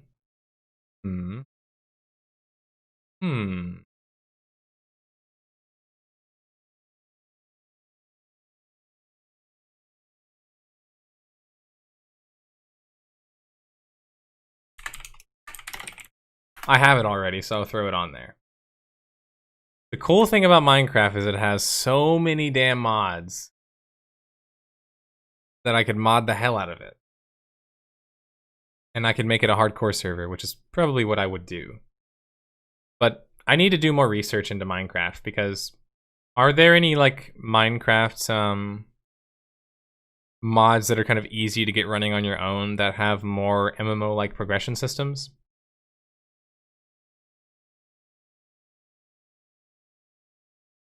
Ragnarok Online. But I doubt there's enough people who would enjoy playing that. Yeah, that's the other thing too, is like if we just pick one and there's like not enough people interested in it, it's going to be pretty difficult. I'm honestly right now, I'll tell you guys how I'm feeling personally. I miss PvP. I do. That's what I miss right now. I miss PvP. And so that's definitely impacting a bit of my decision making here. All right, let's turn this into a straw poll. But I feel like I've been so starved lately. I've been a good leveling boy.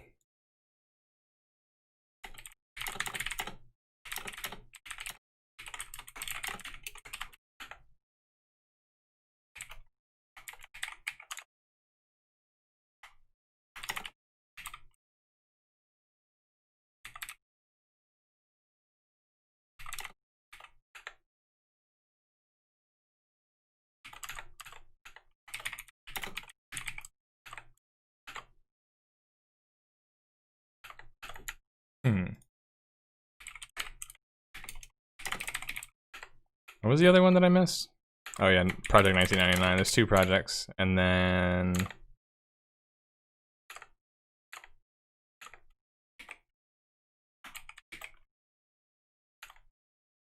Elite. Last one we missed. Allow multiple answers? Should we allow for multiple answers? I feel like it. Because people have different opinions. I mean, it makes it harder to like actually pick one. But all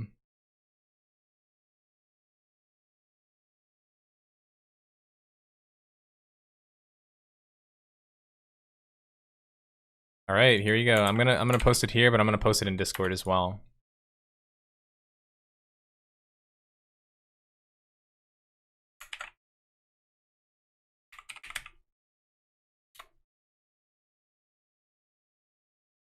All right, I just added everyone, so these numbers will move up a little bit.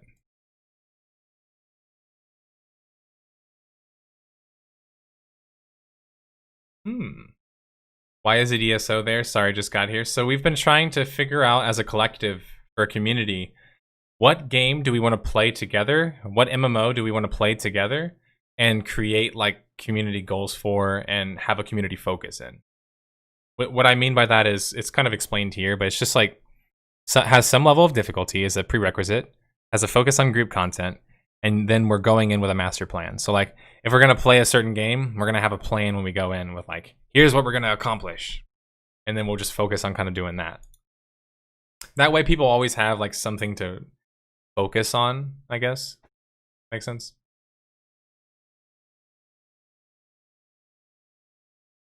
I'm not surprised that I'm seeing PvP titles voted on. It doesn't surprise me.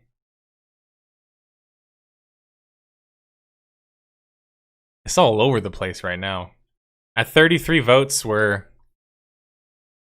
yeah, we don't have a clear winner. Old School RuneScape is at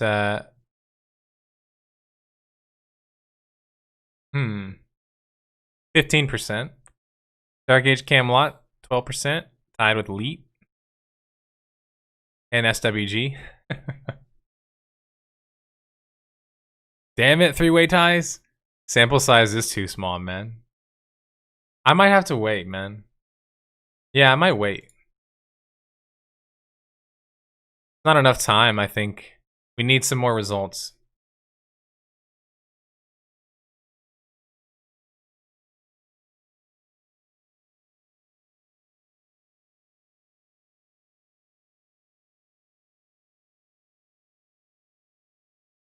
Thoughts on making a second round of voting, narrowing down the options?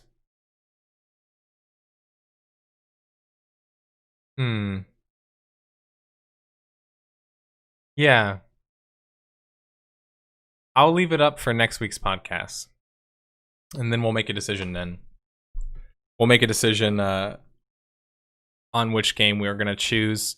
To answer your point, Sion, I think I will do that. I'll probably narrow it down after a couple of days.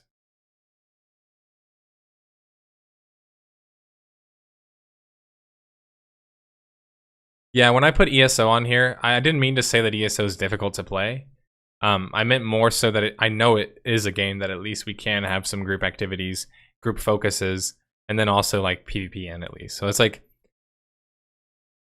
it's not ideal, but it is one that could still apply, I think.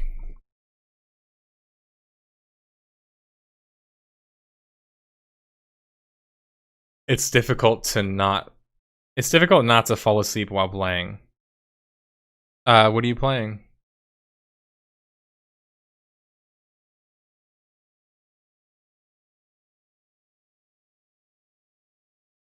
I have a strong feeling RuneScape is going to be the game. I kind of do too, to be honest. Something about it is like, I kind of was, the Star Wars Galaxies, I saw that Ludens, by the way, but like, I'm not really surprised by that, because I think a lot of people, have been wanting to experience Galaxies for a while now. So like, this could be a good chance for them to try it out. Like, whatever games are on this list, though, we can always do these some other time, you know? Like, these little community-run events could take are only going to take as long as they take to accomplish. So, like, if we set out to have a goal of hitting a certain rank, right? It might only take us 1 month. And maybe after that month, we don't come up with another goal. We just go to another game. Because maybe we don't like playing that game anymore, kind of thing, right? I think that's a lot more realistic, especially in today's climate. It's a lot less likely you're going to find a game and play it for years. A lot more likely you can play a bunch of different games, have a bunch of different goals in them, and try and find fun where you can. I voted for 2 games. Guess which ones? Elite and... I don't know. I don't know what your other one would be. What your second one would be. I hope it is indeed RuneScape. We get someone who knows the game on board, because it feels like it's really expansive and there's many things to do. It's kind of hard to learn. I think the beauty of RuneScape is that it's so well established at this point that in our community alone, we have like at least 4 or 5 people who are very knowledgeable about the game. But I'm sure there's way more. They just don't talk about it that much. Because I don't talk about it that much. Oh, Master Chief Collection's already going to be played as a group. So this is specifically kind of talking about MMOs, I would say. Because I'm going to play Master Chief Collection regardless.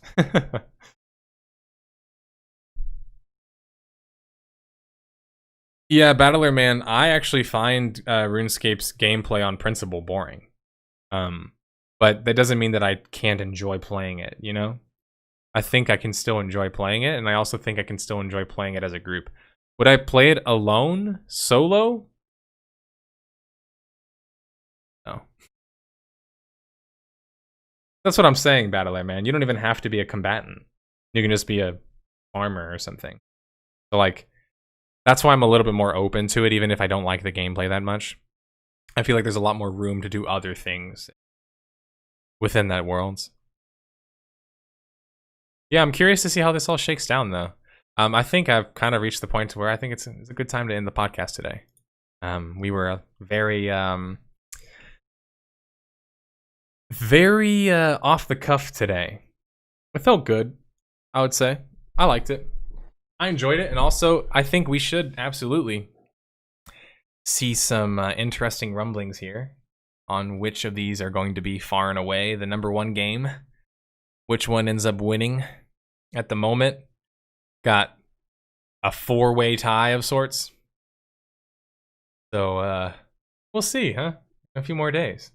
I'd like to thank everybody for stopping by to watch me today on the 18th of November. Thank you for joining me for episode 59 of the 6 Pixels Under podcast. Excuse me. Let me do the outro, please. voice because I did my voiceover yesterday, so my voice is kind of done. But yeah, thank you guys for joining me today. I don't have much else to say. And if you have any other ideas or questions you'd like to ask me, as always, you can email me, message me, at me. Tweet me. You can contact me on just about every platform. I check about all of it, but the ones that I check the most are going to be my email and then my Discord. And then also, this is your chance as a watcher, as being part of the community, to be involved. You know, maybe you don't want to come on and talk and argue and like all that. I get that, but at least we can have a discussion and a conversation about what games do we want to play together. Like, what kind of fun do we want to create together? One thing I will say is right now, I'll be honest, I'm pretty biased. There's 2 games in particular here that are sticking out to me. I'll leave you guys with this at least. It's Warhammer: Return of Reckoning. It's free, which means just about everybody can play with us.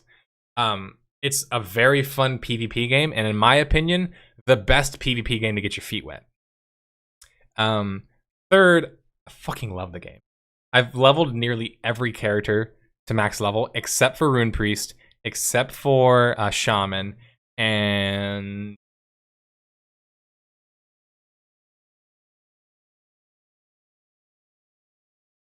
what am I missing?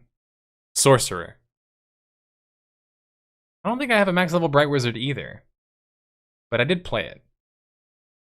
Dark Age of Camelot is up there, but my argument with Dark Age of Camelot in this particular regard is that although the free aspect will certainly get some people interested, I think the fact that you still have to pay in some way, no matter what, is a detriment for some people.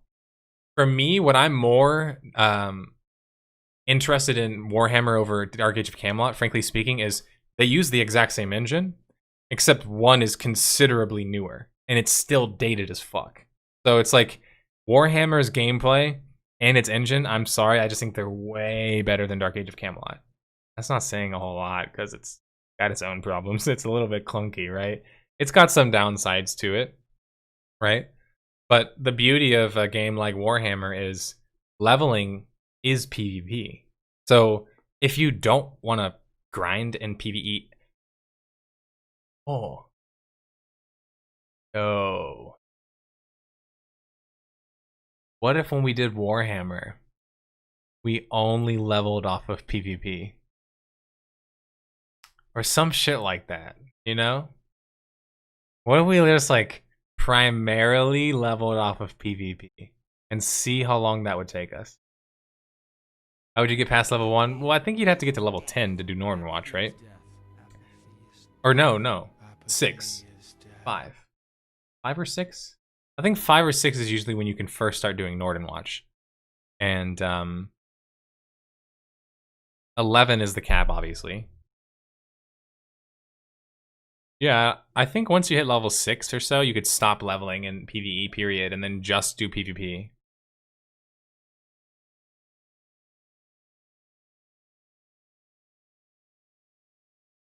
Simple, we kill each other.